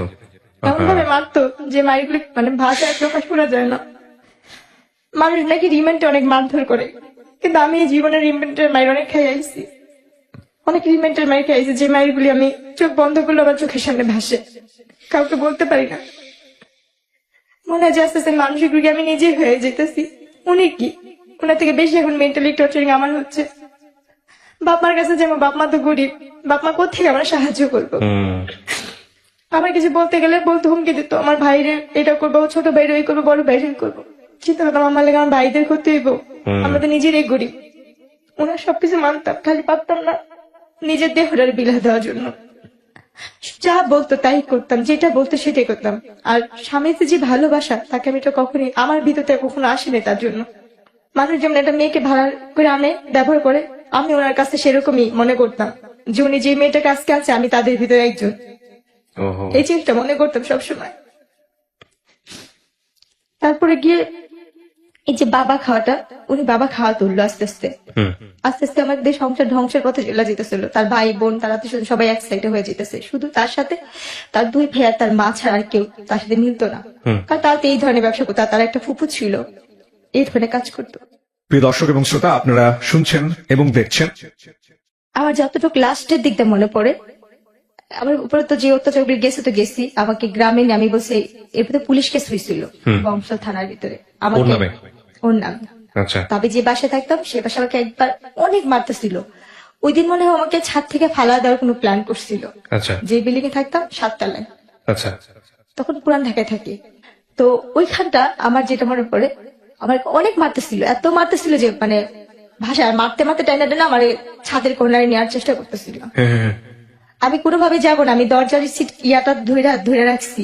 আমি বলছি আপনি আমাকে একটা বারের জন্য মাফ করেন, আপনি যা বলবেন আমি তাই করবো, আপনি যেইটা বলবেন আমি সব ধরনের কিছু করবো। আমি কাজের মেয়ে হয়ে থাকবো শুধু আমার বাচ্চাগুলোর জন্য, শুধু আমার সন্তানগুলোর জন্য আমি এই লোকটার সাথে থাকতে চাইতাম।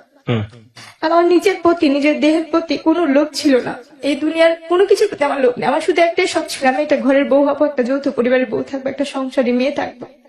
আমার একটা ঘর দরকার ছিল, স্বামী যেমনই হোক, আমি সেটা পাইনি। এরপর ওদিন মারার পরে না শুধু ওই বিল্ডিং এর মানুষজন আমাকে ধরে, তারপর আমি না পাই ওদিন কোনার প্রতি আমার ক্ষিপ্ত একটা ঘৃণা চলে আসছিল যে আমি ওনার অত্যাচার সহ্য করবো না, আমি ওনার প্রতি নিজে যে মামলা করবো, কেস করবো। আমি আমার বাচ্চাটাকে দুইটারে কোলে নিয়ে আমি নাইমা চলে আসছি, পলাই চলে আসছি ধরতে গেলে, যে আমি বংশাল থানায় যাই। এখন ওনারা আমার মায়ের চিনুক দিয়ে, মাথা ফাটা ছিল, শরীরের এখানে সেখানে মায়ের চিনুক দেখা, ওনার সাথে সাথে আমাকে ইয়ে করতেন, কেস নিয়ে নিচ্ছে। মানে আপনি মামলা করলেন কত সালে? ওইটা 10-এর দিকে, 2010-এর দিকে। তারপর আপনার নেওয়ার পরে নারী নির্যাতন মামলা। হ্যাঁ, তারপর করার পরে ও মা পুলিশ বাসায় আসলো, ওরকে বাসায় পেলো না, ওর ভাই ফোন দিল, ওর মা ফোন দিল, পুলিশ বললো আচ্ছা ঠিক আছে তুমি বাসায় চলে যাও। আমি ওইখানেই বসা, তারা কিন্তু আমার হাজবেন্ডের সাথে কথা বললো, আচ্ছা ঠিক আছে এটা পারিবারিক ব্যাপার, তারা ঘরোয়াভাবে ম্যানেজ করে নেবে, আপনারা যান চলে যান। তার চাচা উকিল, অনেক বড় উকিল, তার মামারা হয়েছে অনেক বড় লোক, তার পুকুরা, তারা নিয়ে আমার বাবাকে ডাকা বললো কি আপনার মেয়ের এত বড় সাহস, আমাদের ফ্যামিলি সম্পর্কে সে জানে, সেই অনেক হুমকি টমকি দিয়ে ঠিক আছে ওকে আর ঢাকা রাখবো না, ওকে গ্রামে রাখবো, গ্রামেই থাকবে। এই বলে কোনো কেস করতে আমাকে গ্রামে নিয়ে গেল। গ্রামে নিয়ে যাওয়ার পরে তার তো কোনো খোঁজ খবর নেই, সে আসে না, কিছু করে না। এরপরে একবার 6-7 মাস পর সে বাসায় গেছে, এর মধ্যে সে আমার কোনো খোঁজ খবর নেয় না, যায় না। ওই শাশুড়ি ঢাকায় থাকে, ওই খ্যাত খাবারি করে যেটা জুটে সেটাই খাইতাম। আর আমার কয়েকটা চাচি শাশুড়ি ছিল খুব ভালো বাড়ির মধ্যে, ওনারা আমাকে যতটুকু দেখতো, ওনাদের হাতের কাজ করে দিতাম, রান্না বান্না এটা সেটা উঠান ঝাড়ু দিত, খাবার দিত, কারণ ওইখানে আমার ঘর ভাড়া লাগে না, খাওয়াটাই মেন আমাদের বাচ্চাদের। তো হঠাৎ করে উনি যাওয়ার পর ওনার ফোন আসছে, আমি রিসিভ করছি। একটা মেয়ে ওনাকে জান করে ডাকতেছে ওনার নাম ধরে, পরে শুনলাম যে ওনার সাথে ওই মেয়েটার বিয়ে হবে। প্রত্যেকটা মেয়েরই স্বামী যেমনই হোক, স্বামী তো, কারণ উনি অনেক মেয়েদের সাথে সম্পর্ক করে, কিন্তু কোনো মেয়েকে যদি সে বিয়ে করে তাহলে আমি তার এখানে থাকতে পারবো না। ওই জিনিসটা ভাব করে তখন আমি বলছি আপনি যদি বিয়ে করেন তাহলে ওনারা তো বলছে পরবর্তীকালে আপনি কিছু করলে আপনার বিরুদ্ধে ওনারা ব্যবস্থা নিবে, আমি তাহলে ঢাকা যাবো, আমি ঢাকা গিয়েই বলবো। পরে উনি কি বলতো তুই ঢাকা যাবি কোথেকে, তুই এখানে বের হইতে পারলিস না, এই কথা বললো। যাক ওই দিন আমাকে অনেক মারলো।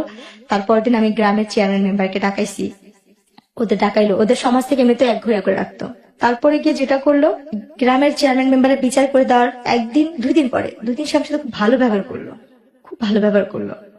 করার পরে 3 দিনের দিন আমার যেটা মনে পড়ে, আমি বাচ্চাদের ভাত খাওয়াচ্ছিলাম, আচ্ছা। আলহামদুলিল্লাহ।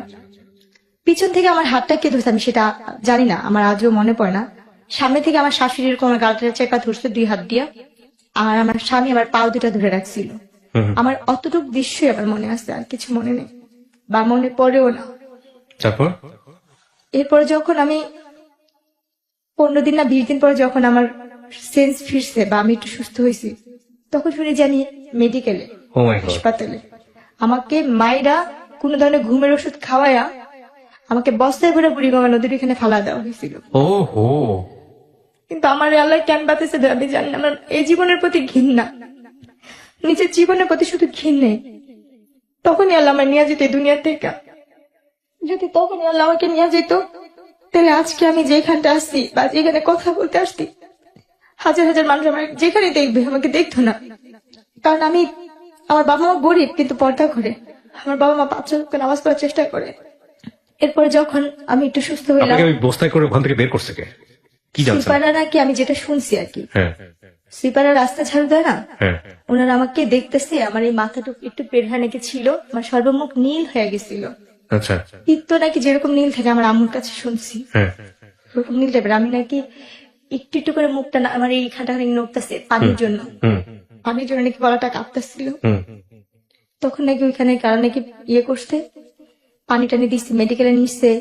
আমার যে ভাবির ভাই হয়েছে, তখন ছিল একজন কনস্টেবল। না কিন্তু আপনাকে মেডিকেলে নেওয়ার পরে আপনাকে চিনবে কিভাবে মানুষ?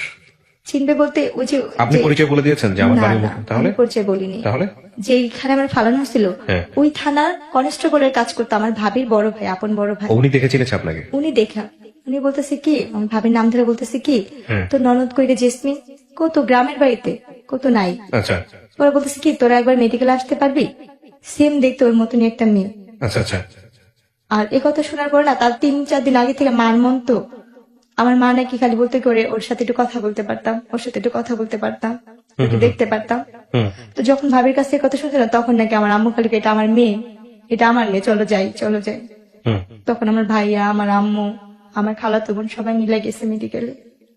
ওকে, তারপর? যাওয়ার পরে ওনারা আর কি ওখানে আমাকে দেখতো আমার আম্মু ধরে নাকি কান্নাকাটি করতেছে। আমি নাকি যাকে দেখতাম তাকে দেখে ভয় পাইতাম, হুম, যাকে দেখতাম তাকে দেখে আমি ভয় পাইতাম। আমি নাকি কারোর সামনে যেতে পারতেছিলাম না, যাকে দেখতাম তাকে দেখে বলতাম ও মাসতে ও মাসতে।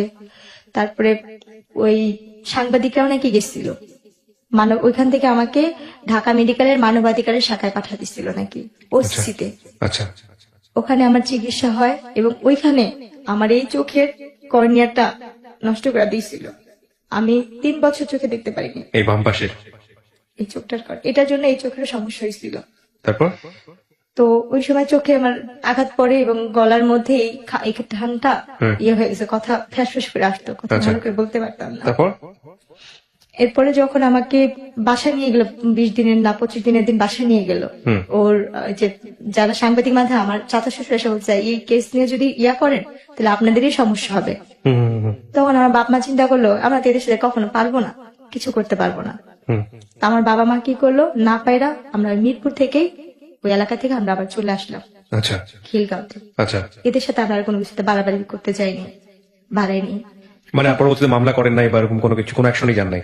না। তখন কি মনে হয়েছে যে জীবন যদি না থাকে বা যেহেতু পারবো না, অর্থ নাই, আমাদের তো কোনো সামর্থ্য নেই, আমরা তো এদের সাথে পারবোই না। এক্স্যাক্টলি, সারা পৃথিবীতেই তো এটা একটা বড় সমস্যা, যার অর্থ নাই তার কোনো ক্ষমতা নাই, এটাই রূঢ় বাস্তবতা। কিন্তু রাষ্ট্রের অধিকার হচ্ছে এজ এ নাগরিক হিসেবে আইনি সহায়তার জায়গাতে অর্থ থাকুক আর না থাকুক এটা নিশ্চিত করা। কিন্তু আগলিয়েস্ট ট্রুথ যেটা আমরা সবাই জানি, যার যত অর্থ তার তত ক্ষমতা। পুঁজিবাদী অর্থনীতি বা পুঁজিবাদী বিশ্বের এটাই হচ্ছে সবচাইতে নুড বা নগ্ন চরিত্র, যাই বলি না কেন। আমি ক্যামেরার এপাশে আছি, আমার দিকে যেহেতু ক্যামেরা ফোকাস না, সো আমি আমার কথা বাড়াচ্ছি না, বলেন তারপর। এরপর যেটা হচ্ছে মানবাধিকার থেকে আমাদের যথেষ্ট পরিমাণে সাহস দেওয়া হয়েছে। ওখান থেকে তারা আমাকে বলছে তুমি এক চুলো নড়বা না, তোমার টাকা পয়সা কিছুই লাগবে না, আমরা আসছি, আমরা করব। মানবাধিকার থেকে আমি যথেষ্ট সাহায্য পাইছি ওখান থেকে আমার চিকিৎসা হয়েছে, আমি সুস্থ হয়েছি। মানবাধিকার ওখান থেকে আমার ট্রিটমেন্ট যতটুকু পারবা, আমার মামলা নিয়ে যতটুকু লড়ার ওনারা যথাসাধ্য চেষ্টা করছে। ওনাদের কাছ থেকে আমি কোনো কম পাইনি, ওনাদের কাছ থেকে আমি যথেষ্ট হেল্প পাইছি ওখান থেকে। আমার ভুলটা ছিল যেটা ওরা আমাকে আমার সাথে কথা বলছে ফোনে যে তুই কি চাস তোর বাচ্চাগুলো জীবন নষ্ট হোক, বা তুই কি চাস কোনো ধরনের ক্ষতি হোক, মানে আপনার হাজবেন্ডের পক্ষের লোকজন? হাজবেন্ডের পক্ষের লোকজন থেকে। তখন আমি বলছি কি না, আমি সংসার করতে চাই আমার বাচ্চাদের জন্য। আমার বাবা মা, আমি তো মানসিক ভাবে তখন সুস্থ ছিল না পরিপূর্ণভাবে। আমার বাবা মা আমাকে শিকল দিয়ে আটকে আটকে রাখতো, যদি আমি না যেতে পারি যদি থাকি। আমার মার সাথে আমার ভাইয়ের সাথে আমি অনেক খারাপ ব্যবহার করে আমি চলে যাই। আমি কিন্তু তখনও পরিপূর্ণভাবে সুস্থ না ভাইয়া। আমি তারপরও চলে গেছি তাদের কাছে, ওরা আমার কাছে নিয়েছে, আমি গেছি। এরপর যখন গেলাম ওদের এখানে 3-4 দিন পরে ও আমাকে বললো কি যে দেখো আমার তো সবকিছুতেই এখন আমি বঞ্চিত, টাকা পয়সা থেকে যে ঝামেলা কেস মামলা অনেক কিছুতে দৌড়াদৌড়ি করছি, আমার হাতে টাকা পয়সা নেই, আমি তোমাকে দিয়া মানে ওদের যে ফ্যামিলি যে অনুষ্ঠানগুলো হইতো, যে মানুষ নিয়ে কাজ টাজ করা, মানে মূলত ওরা খারাপ কাজই করতো। ও কি কোনো ধরনের সেক্সুয়ালি কোনো ধরনের হ্যারাসমেন্ট, মানে কাউকে কারো কাছে পাঠানো জোর করে বা এগুলো পয়সা এটা অনেক চেষ্টা করতে কিন্তু পারে নাই? পারে না বলতে দিছিল এক জায়গায়, একজনের রুমে ঢুকা দিছিল। হ্যাঁ, কিন্তু আপনি শেষ পর্যন্ত এটা তারপর সফলতা দেন বাবা নাই। ডাইকা হ্যাঁ, বাবাটাকে আপনি ওখান থেকে বেরিয়ে আসছেন। তার বাপ ধরে পা জোড়া ধরছিলাম যে ও তো আমার স্বামী, ও আপনার কাছে দিছে কেন আমি জানি না। তখন উনি একটা গালি দেওয়া বলছে যে ও কি মানুষের বাচ্চা, ও তো কাফের, ও তো এমনিতে মনে হয় তোমার বাবা, তো তোমার সাথে যেহেতু এই কাজ করছে তুমি এইখানে থাইকো না, তুমি চলে যাও। ও সব ধরনের কাজ করতে পারবো, ও একজন দালাল। এরপরে যেটা হয়, ওই দিন আমার জীবনের শেষ রাতই বলা যায়। এরপর আপনি ডিসিশন নেন তাকে ডিভোর্স দিয়ে দিবেন ডিভোর্স তো তারাই নিয়ে নিচ্ছে আমার থেকে, জোর করে। জোর করে মায়ের ধরে করে একটা কাগজে নিচ্ছে, বলছে কি এখানে একটা সই কর, এটা কাজে লাগবে। এটা যে অনেক আগে তার ডিভোর্স হচ্ছে সেটা আমি বুঝতে কত পারি। সালের এটা ঘটনা, ডিভোর্সটা? 10-এর ভিতরে। 2010-এর ভিতরে। আপনার বাচ্চার তখন বয়স কত? বাবুদের কত 8-9 মাস। 8-9 মাসের বাচ্চা ফেলে আপনাকে বাসা থেকে বের করে দেয়। 1 বছর হয় নাই না, হবে 1 বছরে ওদের একটা আপনি কি জন্মদিন। মামলা তুলে নিয়েছিলেন পরে? এই মামলা পরবর্তীতে কোথায় আছে, কিভাবে আছে, আপনার খোঁজ খবর নেন নাই? আমরা তো লেখা বাজার, আমি তো এইটাই রাখিনি, মানে ওই কাগজপত্রই রাখিনি, আর কোনো কিছুতে যাইও নি আর। আচ্ছা, আর আমরা ওটা নিয়ে আগেই নেই, এটাতে আমরা কোনো ধরনের কিছু পাবো, আমরা আগে নিলে সেটা মামলার হবে। আমরা আগে নেই, তারাই মানে ওটা উঠা নিচ্ছে, কারণ ওখান থেকে কোনো আমাদের কোনো যোগাযোগ করেনি। আচ্ছা, এরপরে কি হলো 2010-এর পরে? ডিভোর্স হয়ে তারপরে যাওয়ার পরে? মানবাধিকার শাখা থেকে যখন আম্মুদের ফোন দিল যে আপনার মেয়ে কোথায়, আম্মু বলছে আমার মেয়ে তো চলে গেছে, আমি এই সংসার করতেছি ওখানে। তখন তারা একটু রাগারাগি করছে আমাদের সাথে, যা গেছে। এরপর উনি আমাকে একটা গাড়িতে, একটা মাইক্রো গাড়ি আসলো, সেদিন আমার বাচ্চাগুলোর অনেক জ্বর ছিল ভাইয়া। উনি আমাকে কি করছে, যেখানে নিয়ে যাবে একটা গাড়িতে উঠাচ্ছে, যে এক জায়গায় যাবো আজকে, ওখানে একটা অনুষ্ঠান আছে চলো। এটা কি ডিভোর্সের আগে না ডিভোর্সের পরে? এটা ডিভোর্সটা সে আমাকে আগে নিয়ে নিয়েছিল, আমি বুঝিনি। মানে পেপারসে সাইন করার পরে ঘটনা? হ্যাঁ। আচ্ছা, তারপর? সেদিনই আমাদের জীবনের লাস্ট ওনার সাথে দেখা এবং শেষ বিদায়। হ্যাঁ, উনি হয়েছে? আমাকে একটা গাড়ি আসলো, মাইক্রো গাড়ি আসলো, গাড়িতে আরো 3-4টা মেয়ে ছিল, আর কয়েকজন লোক, একটা লোক ছিল চান্দি ছিল, তার চুল নেই, আর একটা লোক ছিল অনেক মোটা করে, আর একটা লোক বয়স বাবার বয়স, আমার বাবার বয়স বৃদ্ধ। তো ওই গাড়িতে উঠা দিল, আর আমার ব্যাগের মধ্যে কিছু কাপড় সেই ভাজ টাজ করেছে, তার ফুকু আসে। তো আপনাকে নিয়ে যাচ্ছে কোথায় আপনি জানেন না এটা? মানে এরকম তো সে আমাকে অনেক অনুষ্ঠানে সে বাসাও আনে, বাইরেও নিয়ে যায়, নাচের জন্য? সহকারে। হ্যাঁ, এভাবে করে নিয়ে যেত। তো সেই দিনের মতন সে আমাকে নিয়ে গেছে, আর ওইটা বলছে সে একটা ঘরোয়া একটা নাটক নাকি বানাবে সে, এইটার জন্য সে নিচ্ছে, কারণ তার ফুপুরা মিডিয়াতে একটু টুকটাক কাজ করতো, তো ওই হিসাবে। না, কিন্তু তো আপনি তো এর আগে একটা ভয়ঙ্কর রকমের দুর্ঘটনা আপনার লাইফে ঘটেছে, এই যে মানুষের রুমে পাঠিয়ে দেয়া, এবং সেখানে আপনি এরকম একটা ঘটনা ঘটার পরে তারপর আপনি তার কথা সাড়া দিচ্ছেন কেন? আমি তো পরিস্থিতি আমার বাচ্চাদের জন্য, আমি কাজ করে টাকা আনতাম, সেটা আমার সংসার চলতো। এখানে দেখেন, একটা কথা বলি, আপনি কিছু মনে করবেন না। অন্যায় যে করে এবং অন্যায় যে সহ্য করে, আমাদের একটা প্রবাদ আছে, দুজনেই সমান অপরাধী। একবার করেছেন ঠিক আছে, 2বার করেছেন ঠিক আছে, 3বার 4বার 5বার 6বার ধরে, আমি তো মূর্খ, মানে মূর্খ বলতে আমি লেখাপড়া না করার মতো না ঠিক আছে, কিন্তু তারপরে আপনি এতবার ব্ল্যাকমেইল, মানুষ তো ভালো মন্দ বোঝে প্রাণী হিসেবে, শিক্ষার কথা বাদই দেন। ওরকম ভাবে বুঝতাম না তাকে, মানে আপনার জামাই ধরে নিয়ে গিয়ে অন্য একটা মানুষের ঘরের মধ্যে ঢুকিয়ে দিচ্ছে জোর করে, সেখান থেকে আপনি তার হাত পায়ে ধরে বের হয়ে আসতেছেন। আর আমার প্রত্যেকটা মুহূর্তে তাহলে ওই ছিল আমি মানুষটার সংসার আপনি করবো। আপনার পেপার থেকে সাইন করে নিচ্ছে, আবার ওই মানুষটা আবার ওটা কিসের আপনাকে sign করছে পাঠাচ্ছে। আমি তো জানতাম না, যদি আমার তালাক সাইন ছিল, আমি তো জানি না এটা আমার তালাকের কাগজ। কিন্তু আপনি সাইন করবেন কেন পেপারে? কি কারণে, অনেক কি কারণে জিজ্ঞেস তো, করেছে উনি আপনাকে? আমাকে বলছে এখানে একটা সই দাও, বাবুদের জন্য একটা করছে, বিমানা পলিসি করছে ওইখানের জন্য। আচ্ছা, তো একটা কথা বলে আপনাকে নিয়ে গেল বাইরে, নিয়ে গেছে। তারপরে আপনি দেখলেন যে তারপরে আপনাকে হচ্ছে হলো কোন একটা জায়গায় নিয়ে আর বিক্রি আমি করে। যেখানে যেতাম সেখানে তো আমার চিন্তা ভাবনা থাকতো, এখানে আমার ইনকাম হলে আমার বাচ্চাগুলো খাবে, আমি চলবো, আমার তো ওই জিনিসটাই কাজ করতো, ওই হিসাব করে যেতাম। তারপর তো সেদিন আমি হলে বললাম কি যে আজকে আপনি যাবেন না এই গাড়িতে, অন্যান্য দিন তো যান, আজকে আপনি যাবেন না। বলছে তুমি যাও, আমি ফুপুর সাথে আসতেছি, আমি ফুপু একসাথে ফুপুর গাড়িতে আসবো। তো যাক গেছে, যখন গাড়ি যাইতে যেতে অনেক যেখানে যেতেছে, আমি তো রাস্তাঘাট তো চিনি না, তখন আমি বলতেছি কি আর কত দূর যাবে, কোথায় অনুষ্ঠান? তখন ওই মেয়েরা বলতেছে কিসের অনুষ্ঠান হবে, কি হবে? আমি কিন্তু বোরখা পরাই, আমি তখন হাত মোজা পা মোজাও পরতাম। তখন আমি বলতেছি কি যে এই কাজের জন্য যাচ্ছে না, একটা অভিনয় হবে, নাটক হবে, টেলিফিল্ম, এসবে হবে না? বলছে, পাগল তুমি, তোমার মাথা মাথা ঠিক আছে? আমরা তো যাচ্ছি একটা যেখানে ওইখানে এরকম এরকম কাজ হয়, আমরা তো টাকার বিনিময়ে যাই, ওখানে 6 মাস বা 3 মাস থাকি।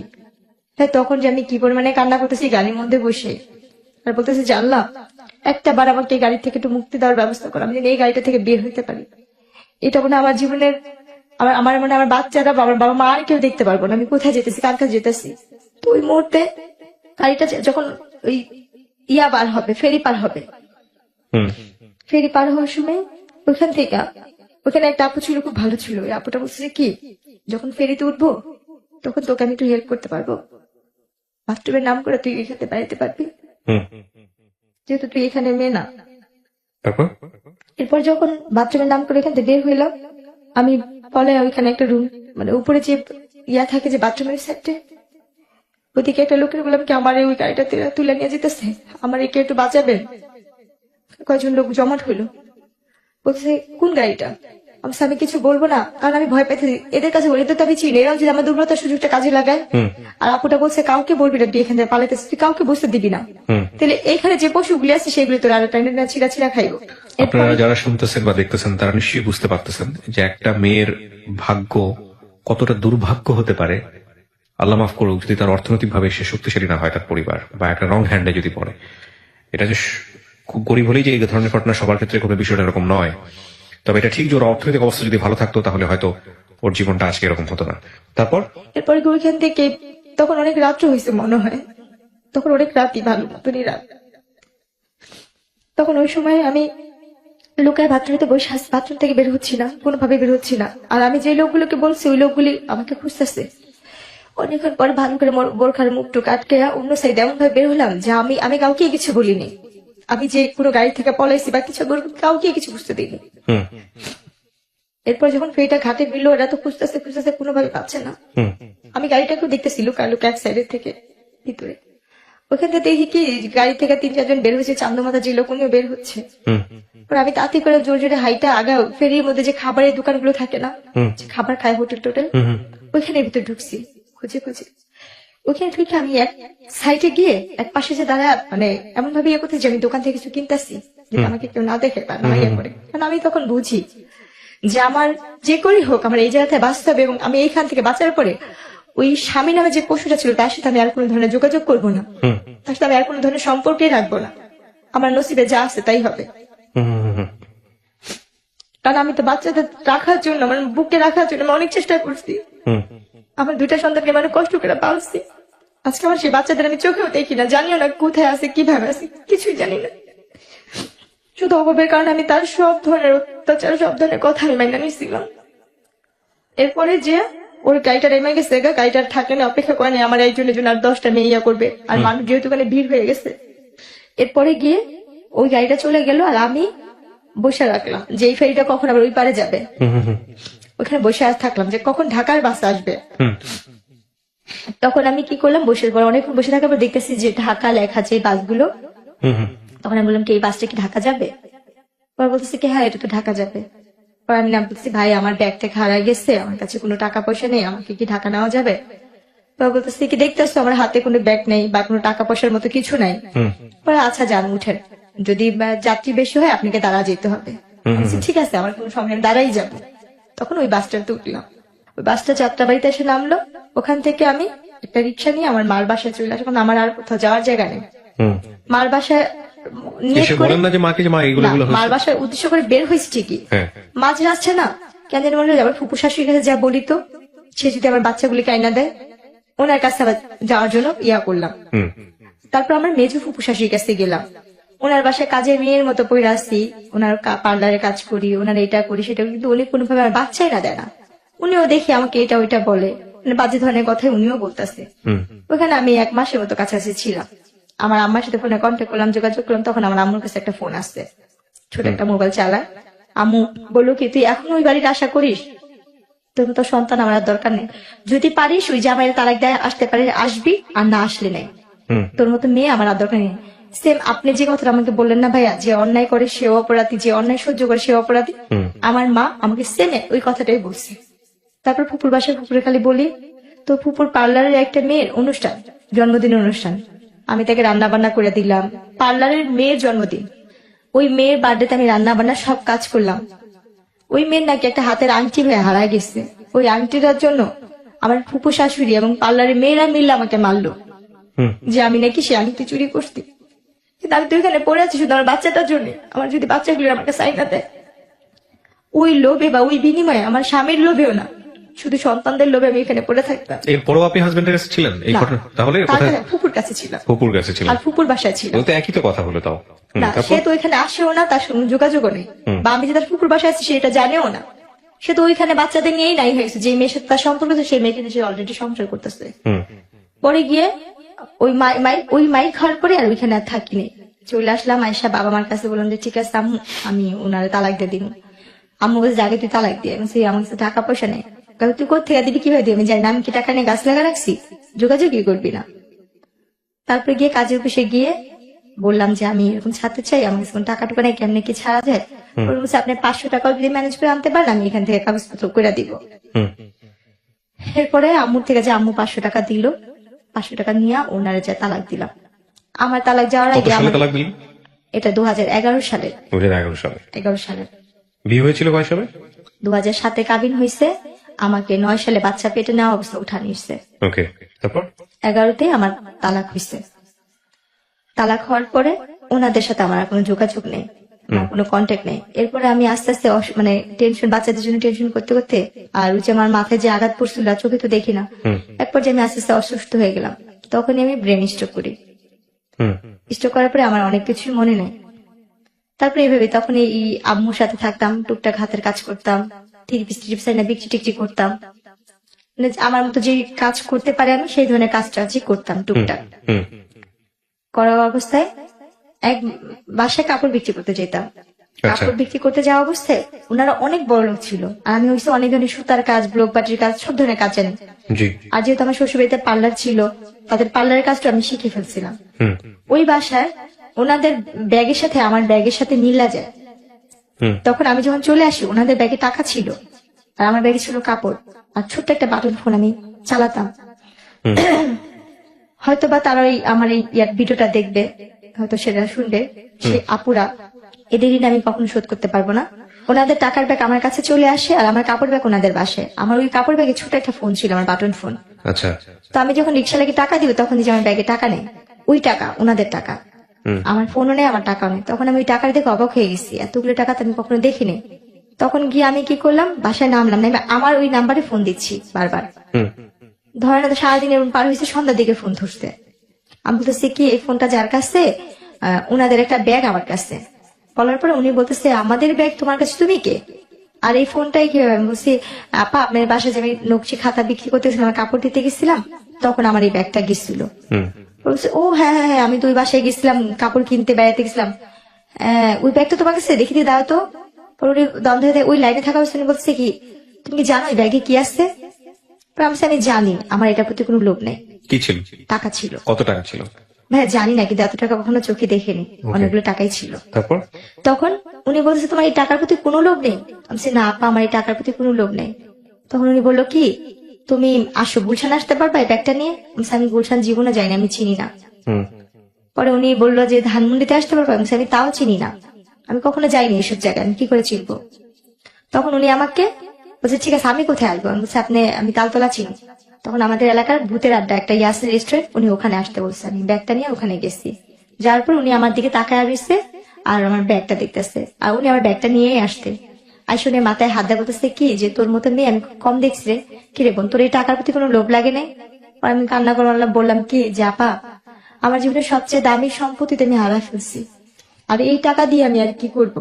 আমার জীবনে যে ছেলে মেয়ে, আমার স্বামী, সংসার, সেটাই তো, এই টাকার জন্য আমার জীবনটা আজকে এখানে।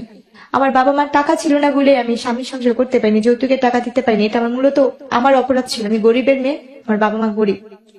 তখন ওনারা খুব মায়া লাগছে আমার কথা শুনে, বলছে তুই এখান থেকে যে টাকা নিবি নিয়ে নিলে। বলছি না আপা আমার টাকা লাগবে না, যদি পারেন আমার একটা কাজ দিয়ে আমি কাজ করবো, আমার একটা কাজ দরকার, আমি যদি একটু চাকরি করতে পারতাম আমি তো লেখাপড়া জানি। তখন উনি আমাকে কি কাজ দিল, ওনার বাচ্চাদের স্কুলে নেওয়া আসার একটা কাজ দিল। আচ্ছা। ওনার বাচ্চাদের স্কুল নিয়ে যেতাম আনতাম, কিন্তু ওনারা অনেক বড় লোক ছিল। এরপর একদিন ওনার বাচ্চারা অসুস্থ, একটা বাচ্চা অসুস্থ, ওনার ছেলে অপারেশন করবে। ছেলেটার অপারেশন করার সময় তাদের AB নেগেটিভ রক্তের গ্রুপ দরকার ছিল। ওই সময় ওই রক্তটা আমি দিই। আমি বলি যে আমি এই রক্তটা দিব। বলছে কি তোর কি রক্ত এটা? পরে আমি বললাম যে হ্যাঁ, আমার যখন আমি অসুস্থ ছিলাম তখন আমি শুনছি আমার এই রক্তের গ্রুপটা AB নেগেটিভ আপনার। AB নেগেটিভ রক্তের গ্রুপ। যেখানে ওনার বাচ্চার 3-4 ব্যাগ রক্ত লাগবে, সেখানে আমার 1 ব্যাগ আর 1 ব্যাগ ওনারা কিনে আনছে। এই 2 ব্যাগ দিয়ে ওনার বাচ্চাকে উনি ইয়ে করলো। তখন ওই যে রক্ত দিয়ে, আমি তো কখনো রক্ত দিই নাই, রক্ত দিয়ে তো সাথে উঠতে হয় না। আমি কি করছি, রক্ত দিয়ে উঠে পড়ছি না, আমার চশমাটা পড়ে গেছে, ভাঙে গেছিল একটা ফ্রেম। তখন আমি অন্ধের মতো হাতা হাতা চশমা খুঁজতেছিলাম। তো ওই জিনিসটা ওই আপুটা ফলো করে বলতেছে কি তুই কি চশমা ছাড়া চোখে দেখিস না?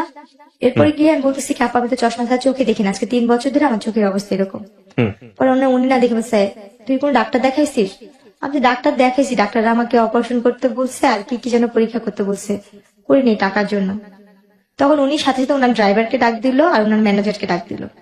আমাকে ওইখানে সাথে সাথে ওই মুহূর্তে আমাকে ওইখান থেকে জুস টুস খাওয়ায়া পানি টানি খাওয়া আমাকে নিয়ে গেল ডাক্তারখানায়। নিয়ে যাওয়ার পরে ওখানে আমি আমার চোখ পরীক্ষা করে কি কি ধরনের পরীক্ষা, অনেক ধরনের পরীক্ষা টরীক্ষা করার পরে বললো যে ওর যদি ইমিডিয়েটলি যদি ওই অপারেশন না করে ও আর কোনোদিন চোখে দেখতে পাবে না। আর ওর চোখে রক্ত জমাট হয়ে একটা পুঁজ তৈরি হয়েছে, একটা ইনফেকশন হয়ে গেছে ওর কর্নিয়াতে। তখন ওই মুহূর্তে আপারা আমাকে ডাক্তার দেখার সবকিছু কমপ্লিট করে আমাকে পাসপোর্ট টাসপোর্ট বানায় আমাকে চেন্নাইতে ডাক্তার দেখাবে, চেন্নাই থেকে। এরপরে কি করছে ওনারা আমার সবকিছু করা শেষ, অপারেশন টপারেশন করা শেষ, ওনারা আমাকে খুশি হয়ে জায়গা কিনে দিবে।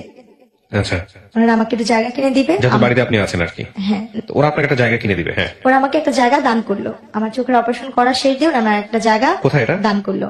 এটা সেটা আমরা ইস্টার কোয়ার্টারের দিকে। আচ্ছা, কতটুকু জায়গা? 2 কাঠা। 2 কাঠা। আচ্ছা, ওনারা আপনাকে আমাকে একদম আপনার নামে লিখে দিয়েছে? সম্পূর্ণ আমার নামে লেখা কাগজপত্র করে দিচ্ছে, দান করছে এটা ওকে ওনারা। ওকে। আমার রেজিস্ট্রেশন দান করার পরে তো ওনারা আমাকে আর খুশি আর কিছু টাকা দিচ্ছিল, আর 2 লাখ টাকার মতো ওনারা আমাকে টাকা দিচ্ছিল। এটা দিয়ে তুই কিছু করিস, পড়াশোনা কর বা কিছু কর। ওনারা দেশের বাইরে সবাই চলে গেছে, আমার সাথে আর কোনো সম্পর্ক নেই, তারা চলে যাবে। ওনারা দেশের বাইরে চলে গেছে, ওনারা যাওয়ার আগে থাকি আপনাকে দেশে, হ্যাঁ এটা খুশি হয়ে দিয়ে গেছে। তো আমি ওই মুহূর্তে না ভাবছি কি যেহেতু আমি লেখাপড়া জানি না, আমার 2টা বাচ্চা আছে, আমি ওই টাকাটা দিয়ে, যেহেতু আমার বাবা মাও খুব গরিব, ভাই বিয়ে করছে, ভাই ভাইয়ের মতো থাকে, যার যার মতো শেষে থাকে, আমি ওই টাকাটা আমরা আবারও ফিরে যাচ্ছি আলাপন। তখন বিদেশে গেলাম, এক দালাল ধরলাম, উনি আমার থেকে 1.5 লাখ টাকা নিল। এটা মহিলা দালাল ছিল, উনি বিদেশি লোক পাঠায়। উনি আমাকে কাজে দিল কি হাসপাতালে ক্লিনারের কাজের কথা বলে উনি আমাকে সব কাগজপত্র করতে। আমি হাসপাতালে ক্লিনার হয়ে কাজে যাই, দুবাইতে পাঠাবে। সেখানে গিয়ে আমার সাথে আরেক ঘটে, আমার নসিবটা এরকম। ওখানে যাওয়ার পরে আমি একটা ভার ডান্সারে পড়ি, ভার ক্লাবে। ওখানে যে মেন ভার ক্লাবের যে ম্যানেজার থাকে ও আমার ভাইয়াকে আগে থেকেই চিনতো, আমার ভাইয়ের বন্ধু ছিল। আচ্ছা, আমার ভাইকে চিনতো, জানতো। উনি আমাকে এয়ারপোর্ট থেকে বলতেছে তুমি অমুকের বোন না? আমি বলছি হ্যাঁ। পরে বলতেছে যে তুমি আমাকে চিনো? আমি বলছি না, আপনার কথা আমার ভালো করে মনে নেই। বলছি তোমার না বিয়ে হয়েছিল, এরকম এরকম হয়েছিল? আমি বলি হ্যাঁ আমার হয়েছিল এরকম, কিন্তু এখন তো সেটা নাই। বলছি তুমি এখানে আসতো কেন? উনি আমাকে ডিটেলস করে বলেছেন একটা ভার ক্লাবে আসতি। তখন তো আমি তার হাত পা ধরে কান্না করতেছি, ভাই আমি তো এই কাজে আসিনি, আমি তো অন্য কাজে আসতি। বলছে আল্লাহ তুমি এ কথা আগে জানতা না? বলছে না। তখন উনি কি করলো, ওইখানের একটা মেয়ে ছিল ডান্সার, ওই আপুদের 2টা আপুকে বললো যে দেখ ও কিন্তু যাই না আসে না, মালিকের বউ কিন্তু অনেক মারবো, ও যদি ক্লাবে না যেতে পারে বা ইয়া করে ওটা ব্যবস্থা করিস। স্টেজে উঠতে হবে।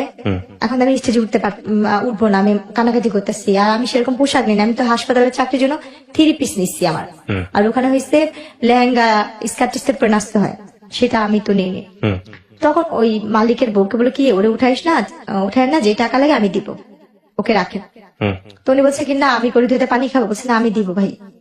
বলার পরে বলছে ঠিক আছে। তো 2 দিন আমি ভালোই ছিলাম, কিছু করেনি। 2 দিন পর ও টাকা দেয় না, এখন আমাকে মারধর করতেছে, উঠাবে।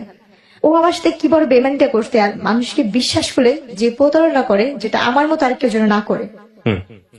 আমি ওখানে যাই, ওই আপুগুলো আমাকে বলে যে দেখো তোমার তো এখানে আসতো, তুমি এক কাজ করো, 3 মাসের ব্যাপারে তো এখানে শুধু নাচতেই হয়, খারাপ কিছু না, তুমি শুধু ডান্স করো, এখানে ডান্স করলে তুমি তোমার একটা পারিশ্রমে যে একটা ফল এটা নিয়ে যেতে পারো, এখানে তোমার অনুমতি ছাড়া কোনো খারাপ কাজ হবে না। দুবাইতে এরকম কোনো নিয়ম নেই। কিন্তু আমি বুঝি নাই ভাইয়া, আমাকে যে আমার স্বামী যেটা বলছে আমি সেটা, উনি বলছে কি এখানে নাচলেই তুমি খারাপ হইব। আমি ওই জিনিসটা ধরেছি যে আমি তো একবার তো অনেক কিছু দেখে আসছি খারাপ জগতের, আমি তার কোনো কিছু করতে চাই না, বা আমি তো আমার নিজের দেহটাকে বিক্রি করা ছাড়া সবকিছুই করছি, জীবন অনেক ধরনের মোকাবেলা করে আসছি, আমি আর কিছু করতে চাই না, আমি একটু সৎভাবে বাঁচতে চাই, সেটা পরিশ্রম করে 1 টাকা হইলে আমি নিয়ে খাবো। তখন আমি না ওর হাতে পায়ে জড়া ধরলাম যে ভাইয়া আমাকে এখান থেকে পাঠা দেওয়ার ব্যবস্থা করেন না, আমার বাবা মার কাছে আমার 2 কাঠা জায়গা আছে, আমি সেটা বিক্রি করে আপনাকে টাকা দিবে দরকার হয়। হুম। এই কথাটা আমি ওকে নিজে থেকেই বললাম আচ্ছা। যে আমার 2 কাঠা জায়গা আছে, আমি বিক্রি করে দরকার আপনাকে টাকা দিব। তখন ও চুপচাপ থেকে তারপর দিন আমাকে বলছে তুমি যদি এখান থেকে বাঁচতে চাও তোমাকে আমার বিয়ে করতে হবে, আমাকে যদি তুমি বিয়ে না করো তাহলে তুমি এখান থেকে বাঁচতে পারবে না। তো এইভাবে ফুসলে ফাসলে আপনাকে বিয়ে করে। হ্যাঁ, ও যখন এখানে বলছে আর আমি তো এখানে অসহায়ের মতন, তখন আমি না আমার মার সাথে এই কথাগুলো কথা বলতে, আমার তো ফোন নাই, ওরে বললাম যে আমার মার সাথে একবার কথা বলতে দেন না, কেউ আমার মার সাথে যোগাযোগ করতে দিল না। আমি একটা জিনিস সংক্ষিপ্ত করে ফেলতেছি এখন, কারণ আমি জানি আপনার এই গল্পটা কোন দিকে যাবে। আমি খুব শর্ট করে নিয়ে আসি যাতে আমাদের দর্শকরা যারা এতক্ষণ ধরে দেখছেন বা শুনছেন তাদের একটু প্রেসাইজ করতে সুবিধা হবে। এই লোকটাকে আপনি বিয়ে করেছেন, শুধু বিয়ে না, আপনি বিয়ে করার পরে দেশে চলে এসেছেন এবং এই লোকটার ঔরসজাত একটা বাচ্চা এখন আপনার আছে, যে বাচ্চার বয়স কত? বাবুটার ফেব্রুয়ারি 14 তারিখে আসলে 2 বছর হবে। আপনি এই লোকটাকে বিয়ে করে দেশে আসছেন, সে কি আর দেশে আসছিল? ওনাকে যখন আমি দুবাইতে বিয়ে করি, উনি দুবাই নিয়মে বিয়ে করার পরে আমাকে বাংলাদেশে পাঠা দেয়, এবং আমি বাংলাদেশে চলে আসার পরে আমার বাবা মা বলছিল যে এই লোকটা ভালো হবে না খারাপ হবে। তখন আমার বাবা মা অন্য জায়গায় বিয়ে ঠিক করে, এবং অন্য জায়গায় যেখানে বিয়ে ঠিক করে সেই ছেলেটা আনম্যারিডই ছিল। আমার প্রথম বিয়ে এবং আমার তখন কি আপনি কনসিভ আপনি জানতেন যে আপনি কনসিভ করেছেন? তখন আপনি বাচ্চা জানেন? পেটে ছিল না, তখন আমার কোনো বাচ্চা পেটে ছিল তারপরে না। বাংলাদেশে এসছে, হ্যাঁ, আপনার বাবা ওর মার সাথে সঙ্গে আমার মিট বিদেশ করে। স্বামী স্ত্রীর কোনো সম্পর্ক নেই, যে শুধু বিয়ে করছি ওই পর্যন্ত কি। ওই তো এরপরে- বললাম বাংলাদেশে এসছে, হ্যাঁ, আপনার সঙ্গে বাংলাদেশে- কিছুদিনের জন্য ছিল, সংসার করেছে। না, উনি আমাকে একা পাঠা দিছিল। তো তাহলে বিষয়টা কি দাঁড়ালো? মানে ও আসছে কিছুদিনের জন্য ছিল? হ্যাঁ, উনি কিছুদিন আসতে এসে আমাকে এখানে ধর্মে কাগজে কলমে বিয়ে করলো। ওর ফ্যামিলির সাথে কি আপনার যোগাযোগ হয়েছে? হ্যাঁ, ওর বাবা ফ্যামিলির মা- সাথে যোগাযোগ আছে? ওর বাবা মা সবাই আমাকে নিছিল, এবং ওর বাবা মার আগের বিয়ের কথা জানে না। পরবর্তীতে জেনেছে? পরবর্তীকাল তারা নাকি শোনা শুনছে, কিন্তু এটা আমার হাজবেন্ড কখনো ফেস্ট করে নাই। ফেস করে নাই? এটা সম্পূর্ণ সে গোপন আপনার এখন রাখছে। বাচ্চা আছে, আপনার হাজবেন্ডের সাথে আপনার যোগাযোগ আছে? উনি আমার বাচ্চাকে 3 মাসে পেটে রেখে বাইরে চলে গেছে। আমার দেখেও হাতে- নাই কখনো? না, আজ পর্যন্ত দেখে না, নাই? আমার গয়নাগাটি লাস্ট পর্যন্ত যে যোগাযোগ হয়েছে আপনার সঙ্গে তখন কি বলে আপনার হাজবেন্ড? উনি- লাস্ট কবে যোগাযোগ হয়েছে? আমার বাবু যখন 3 মাসে পেটে রেখে গেছে, বাবুটা যেদিন ডেলিভারি হবে তার একদিন আগে আমার ম্যারেজে 13 তারিখে আমার ম্যারেজের দিন উনি 60টায় ফোন দিছিল। কথা হচ্ছে যেদিন আমার ছেলেটা হয়েছে ঠিক সেদিনই। তার মানে আপনাদের ডিভোর্স হয়নি এখন পর্যন্ত? তাহলে এই ভদ্রলোক সম্পর্কে আমি ইন্টেল কোনো কিছু আনতে চাচ্ছি না, যেহেতু আপনি এখনো তার ওয়াইফ। তো এই গল্পটা আপনি এখন বললেন, আপনার কি ভরণ পোষণ সে দেয়? সে আমাকে কোনো ধরনের সাহায্য টাকা পয়সাও দিচ্ছে না, এবং আমার বাচ্চার কোনো দায়িত্বও নিচ্ছে না। আপনি কোনো মামলা করেছেন তার এগেনস্টে? না, আমি তার সাথে সংসার করতে চাই, তার সাথে আমি সংসার করতে চাইছি বিধে কোনো কিছু করিনি, কিন্তু Okay. তাকে আমি অনেক ধরনের হাতে পায়ে ধরে রিকোয়েস্ট করতেছি, ফোন দিচ্ছি। উনি ডাইরেক্ট বলে কি তুই কি তোর বাপের কাছে ফোন দিস, আমি কি তোর বাপ লাগি? উনি আপনাকে চায় না, বলে দিয়েছে চায় না, ডিভোর্স দিবে না? ডিফিউজও দিবে না। আচ্ছা, তাইলে আপনি এখন কি অবস্থায় আছেন, কি করেন আপনি?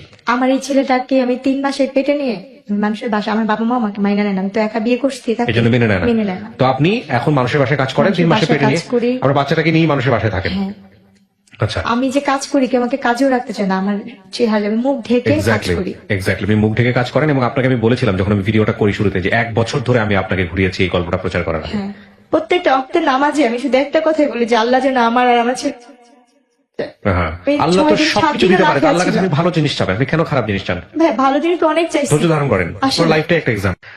আপনি আমাকে বলেন, আপনার তো 2 কাঠা জমি আছে, আপনি চাইলে ওটা বিক্রি করে দিয়ে তো একটা কিছু করতে পারতেন, কেন করেননি? ভাইয়া ওটা এমন ভাবে যারা আমাকে দিচ্ছে আমি বিক্রি করতে পারবো না।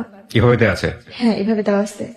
নাহলে তো আমি ওইটা বিক্রি করলে আপনি 3 লাখ করে 12 লাখ করে কাঠা হইলে আমি 2 কাঠা বিক্রি করলে হয়তো নিচের পক্ষে 4 লাখ বা 5 লাখ টাকা হয়তো বা পাবো, কিন্তু এটা এমন ভাবে তারা আমি বিক্রি করতে পারবো না। আচ্ছা, আমি নাম্বারটি দেওয়ার আগে আপনাকে আবারও সতর্ক করছি, এই নাম্বারটি দেওয়ার ফলে কোনো লিসনারের সঙ্গে, কোনো ভিউয়ার্সের সঙ্গে যে কোনো ধরনের ব্যক্তিগত সম্পর্কে জড়ানো, যে কোনো ধরনের নেগেটিভ কোনো কিছু তৈরি হওয়া, বা কোনো ধরনের কোনো কিছু যেটা আপনার জীবনের জন্য দুর্বিষহ হতে পারে, সেটার দায় দায়িত্ব সম্পূর্ণই আপনার। এই বিষয়ে ঢাকা এফএম বা আমি আর জি কিবরিয়া কোনো ধরনের দায় নিব না। এটা জেনে শুনে আপনি নাম্বারটা দিচ্ছেন। কার সঙ্গে আপনি কথা বলবেন, কার সঙ্গে আপনি সম্পর্কে জড়াবেন, কার সঙ্গে আপনার কি হবে না হবে, সমস্ত কিছু আপনার। এখানে আমাদের কোনো দায় নেই। আপনি কি বুঝতে পেরেছেন আমার কথাটা? হ্যাঁ, সেটা বুঝতে পারছি। জেনে শুনে আপনি দিচ্ছেন, আপনার যদি ভালো হয় সেটাও আপনার, যদি মন্দ হয় সেটাও আপনার। ঠিক আমি আছে? এখানে সবার কাছে শুধু একটা কথাই বলবো, আমার জীবনে প্রথম যেটা হয়েছে আমার বাবা মার ভুলের কারণে, অভাবের কারণে আমার বাবা আমাকে বিয়ে দিচ্ছে। Right. এটা হয়েছে আমার তরফ থেকে কথা। আমার মতো জেসমিন যারা সবার ঘরে জন্ম হয়েছে, যারা গরিব ফ্যামিলি, বিশেষ করে এদের বাবা মা যদি রিক্সাও চালায় ভাত খাওয়া সন্তানকে যেন অল্প বয়সে বিয়ে না দেয়, এটা থাকবে। আর এখানে আমি কি পাবো আমি সেটা জানি না। মানে চেহারার কারণে একটা বড় লোকের ঘরে দিয়ে দেয়, এটাও যেন না করে। কিন্তু- বলেন, আপনি আপনার সঙ্গে যোগাযোগ করার নাম্বারটি বলেন প্লিজ। এটা কি আপনার নামে রেজিস্ট্রেশন করা আছে ফোন নাম্বারগুলো? আমরা কিন্তু চেক করিনি। হ্যাঁ, বলেন। আমার নামে বলেন। 01945887880। আচ্ছা, আরেকটা? আরেকটা হয়েছে 01300738385। আচ্ছা, আপনি যে দুটো নাম্বার দিলেন এই দুটো নাম্বারে কি বিকাশ করা আছে বা নগদ করা আছে? আচ্ছা, প্রিয় দর্শক এবং শ্রোতা, আমি বারবারই আপনাদেরকে বলি, এই দুটো নাম্বার আসলে ওর যতটা আর্থিক সাহায্য দরকার তার চেয়ে বেশি দরকার ওর একটা কর্মসংস্থানের, তার চেয়ে বেশি দরকার ওর সন্তানের সিকিউরিটি। আমি ইন্সপায়ার করব যে ওর অন্তত এই জায়গাটা আপনারা এনশিওর করেন। আপনারা খেয়াল রাখবেন যে এই গল্পটা আসলে মানুষ বলে যে কাঙ্ক্ষিত ভাবে চেহারা চায়। আমি বহুবার ওকে 1 বছর 1.5 বছর এখানে নিয়ে আসছি, ও আমাকে ঘুরে ফিরে একটা কথাই বলছে, ভাইয়া মানুষের সৌন্দর্য নাকি মানুষের জন্য পজিটিভ, আমার জন্য সৌন্দর্যটাই অনেক বেশি নেগেটিভ হয়ে গেছে। তো সেই জায়গাটা থেকে চলেন, ওর জন্য আমরা যদি পারি ওর একটা কাজের ব্যবস্থা করি, ওর একটা কর্মসংস্থানের ব্যবস্থা করি, এবং যে যেভাবে পারেন ওর পাশে দাঁড়ান। আমরা চাই ওর সন্তানের একটা ভবিষ্যৎ হোক। আমি আমার জায়গা থেকে আপনার গল্পটা 1.5 বছর ধরে আপনাকে ঘুরিয়ে প্রত্যেকবারে আপনাকে আমি ইন্সপায়ার করেছি গল্পটা না বলার জন্য। আমি কি ঠিক বলেছি? হ্যাঁ, আপনি আমাকে অনেকবার না ফিরাই বলছেন। দিছি। আর আমি বারবারই আপনার সে কারণে আসছি, আমার চলার মতো কোনো পথ নেই। আর আমি কোথা থেকে স্বামী আর কোথায় আমি কাজ আপনার গল্পটা এই জন্যই প্রচার করলাম যাতে করে এই গল্পের শিক্ষণীয় বিষয়গুলো নিতে পারে। কারণ আমি জানি গ্রামের মানুষ থেকে শুরু করে সবাই আমার এই অনুষ্ঠানগুলো দেখে, সব শ্রেণীর মানুষগুলো দেখে। আপনি যে কথাগুলো লাস্টে বলছেন না, যে সামর্থ্য যতটুকু অতটুকুই যাওয়া উচিত, এটাই হচ্ছে এই গল্পের সবচেয়ে গরিবের বড়। দেওয়া ভালো, কিন্তু গরিবের কাছেই যেন যায়, এই যাওয়া সম্পর্কের ভালো, জায়গা কিন্তু থেকে। কোনো বড় লোকের কাছে। আর একটা মেয়ে যদি কম শিক্ষিত হয়, তাকে কম শিক্ষিত ছেলের কাছেই বিয়ে দেওয়া ভালো। শিক্ষিত ছেলের কাছে দিবে, সে খোটা দিবে। হাতে গোনা কয়েকজন দেখা যায় আল্লাহ দুনিয়ায় ভালো থাকে, যেমন যাদের- ম্যাক্সিমাম সিনারিওটাই এরকম। হ্যাঁ, যাদের মধ্যে যারা আমাকে হেল্প করছে তারা ভালো ছিল, বা আমি কাউকে বিশ্বাস করে গেছি এটা আমার ভুল ছিল, বা আমি যেখানে কাজ করতে যাই কেউ আমাকে কাজে নেয় না, কাজের আগে বলে কি তোমাকে কি কাজে নিব, দেখা গেছে আমার স্বামী বা আমার ছেলে তোমার সাথে, তখন আমার Right, মুখ right. থেকে কাজ করতে হচ্ছে। Right, আতঙ্কের আমি জায়গা। সর্বক্ষণ এইভাবে ঢেকে কাজ করি, আর বাচ্চাটাকে কোলে নিয়ে। এমন দিন যায় আমার ছেলেটা যখন ছোট, আপনি দেখছেন আমি যখন আপনার এখানে আসছিলাম, আমি এক বাসাতে কাজ করে ভিজা শরীর নিয়ে আপনার কাছে আসছিলাম, হ্যাঁ। শুধু বোরখাটা গায়ে দিয়ে। হ্যাঁ, হ্যাঁ, হ্যাঁ। আপনার আলাদা। বাচ্চাকে একটা তসবি দিছিলেন, আমার ছেলেটা তসবি নিয়ে গেছিল। আচ্ছা, আমার বাচ্চাটাকে রেখে আমি যখন কাপড় ধুই, আমার ছেলেটা আমার সাথে যে বাথরুমে বসে কাপড় ধুই। প্রিয় শ্রোতা এবং দর্শক, এই ঠান্ডার কাজের জন্য আমার বাচ্চাটা মেডিকেলে ভর্তি ছিল একবার। আমি দোকান থেকে 2 টাকা 5 টাকা তুলে আমার আমি বাচ্চাটাকে জানি চিকিৎসা আমি জানি করছি। আপনি গল্পগুলো আমাকে বলেছেন। আমি তো বললাম এখানে যে আপনার গল্পের যে উপাখ্যান সেটা যদি আমি ঘন্টার আর পর ঘন্টা অভাবের মানুষকে কারণে শোনাই। আমার এই নুসপাপ দুধের শিশু বাচ্চা নিয়ে আমি ফাঁসিতে যখন মরতে গেছিলাম, আমার ছেলেটা বাথরুম করে দিছিল। আর সেদিন থেকে আমি ওয়াদা করছি, আমার যদি কোনোদিন কারো কাছে ভিক্ষা থাল নিয়েও দাঁড়াতে হয়, আমি আমার ছেলের জন্য আমি মানুষের দরজায় ভিক্ষা থাল নিয়ে দাঁড়াবো। কিন্তু আল্লাহ পাক যেন কোনো কারণে আমার এই রশিটাকে ছিঁড়া দেয়। তখন আমি অনেক কষ্ট, আমার পার নিচে যে টুলটা ছিল সেটাও পড়ে গেছিল। আর মৃত্যু যে কত ভয়ানক হয় আমি সেই দিন দেখছি। এর আগের কথা আমার মনে নেই, কিন্তু চোখের সামনে আমার ওই অতটুকু 6 মাসের বাচ্চা পায়খানা করে দিছিল। কি করছিলেন আপনি? ওরও ঝুলাই ফেলছিলেন? একসাথে একই রশিতে যদি না দিতাম সেদিন আল্লাহু আকবার। 2 দিনই মারা আমি যেতাম। জানতে চাই না। প্রিয় দর্শক এবং শ্রোতা, আমি শেষ করছি। ভালো কিছু হোক, এই অনুষ্ঠানের অনেক বড় শক্তি আমি আছে, অনেক অনেক ভালো হাতের কিছু। কাজ জানি। আপনি হাতের কাজ জানেন? হ্যাঁ। কি ধরনের হাতের কাজ জানেন? আমি সেলাই কাজ জানি, কাঠচুটির কাজ জানি, কিন্তু আমার কোনো সামর্থ্য নেই। আমি একটা মেশিনও কিনতে পারি না। আমি আজকে কয়েক মাসে, আমার 6 মাসে ঘরবার টাকা জোগাড় হয়েছে। এই লকডাউনের জন্য আমি কোথাও কাজ করতে পারি না দেখে আমার ঘরবার টাকাও দিতে পারি না। যতটুকু টুকটাক ছিল সেগুলো আমার এখন আপনার একটা ব্যবস্থা নিশ্চয়ই হবে। ভালো থাকুন প্রিয় দর্শক এবং শ্রোতা। ওর ভাগ্য পরিবর্তন হবেই হবে ইনশাল্লাহ। সো প্রিয় দর্শক এবং শ্রোতা, আজকের মতো আমরা এখানেই শেষ করছি।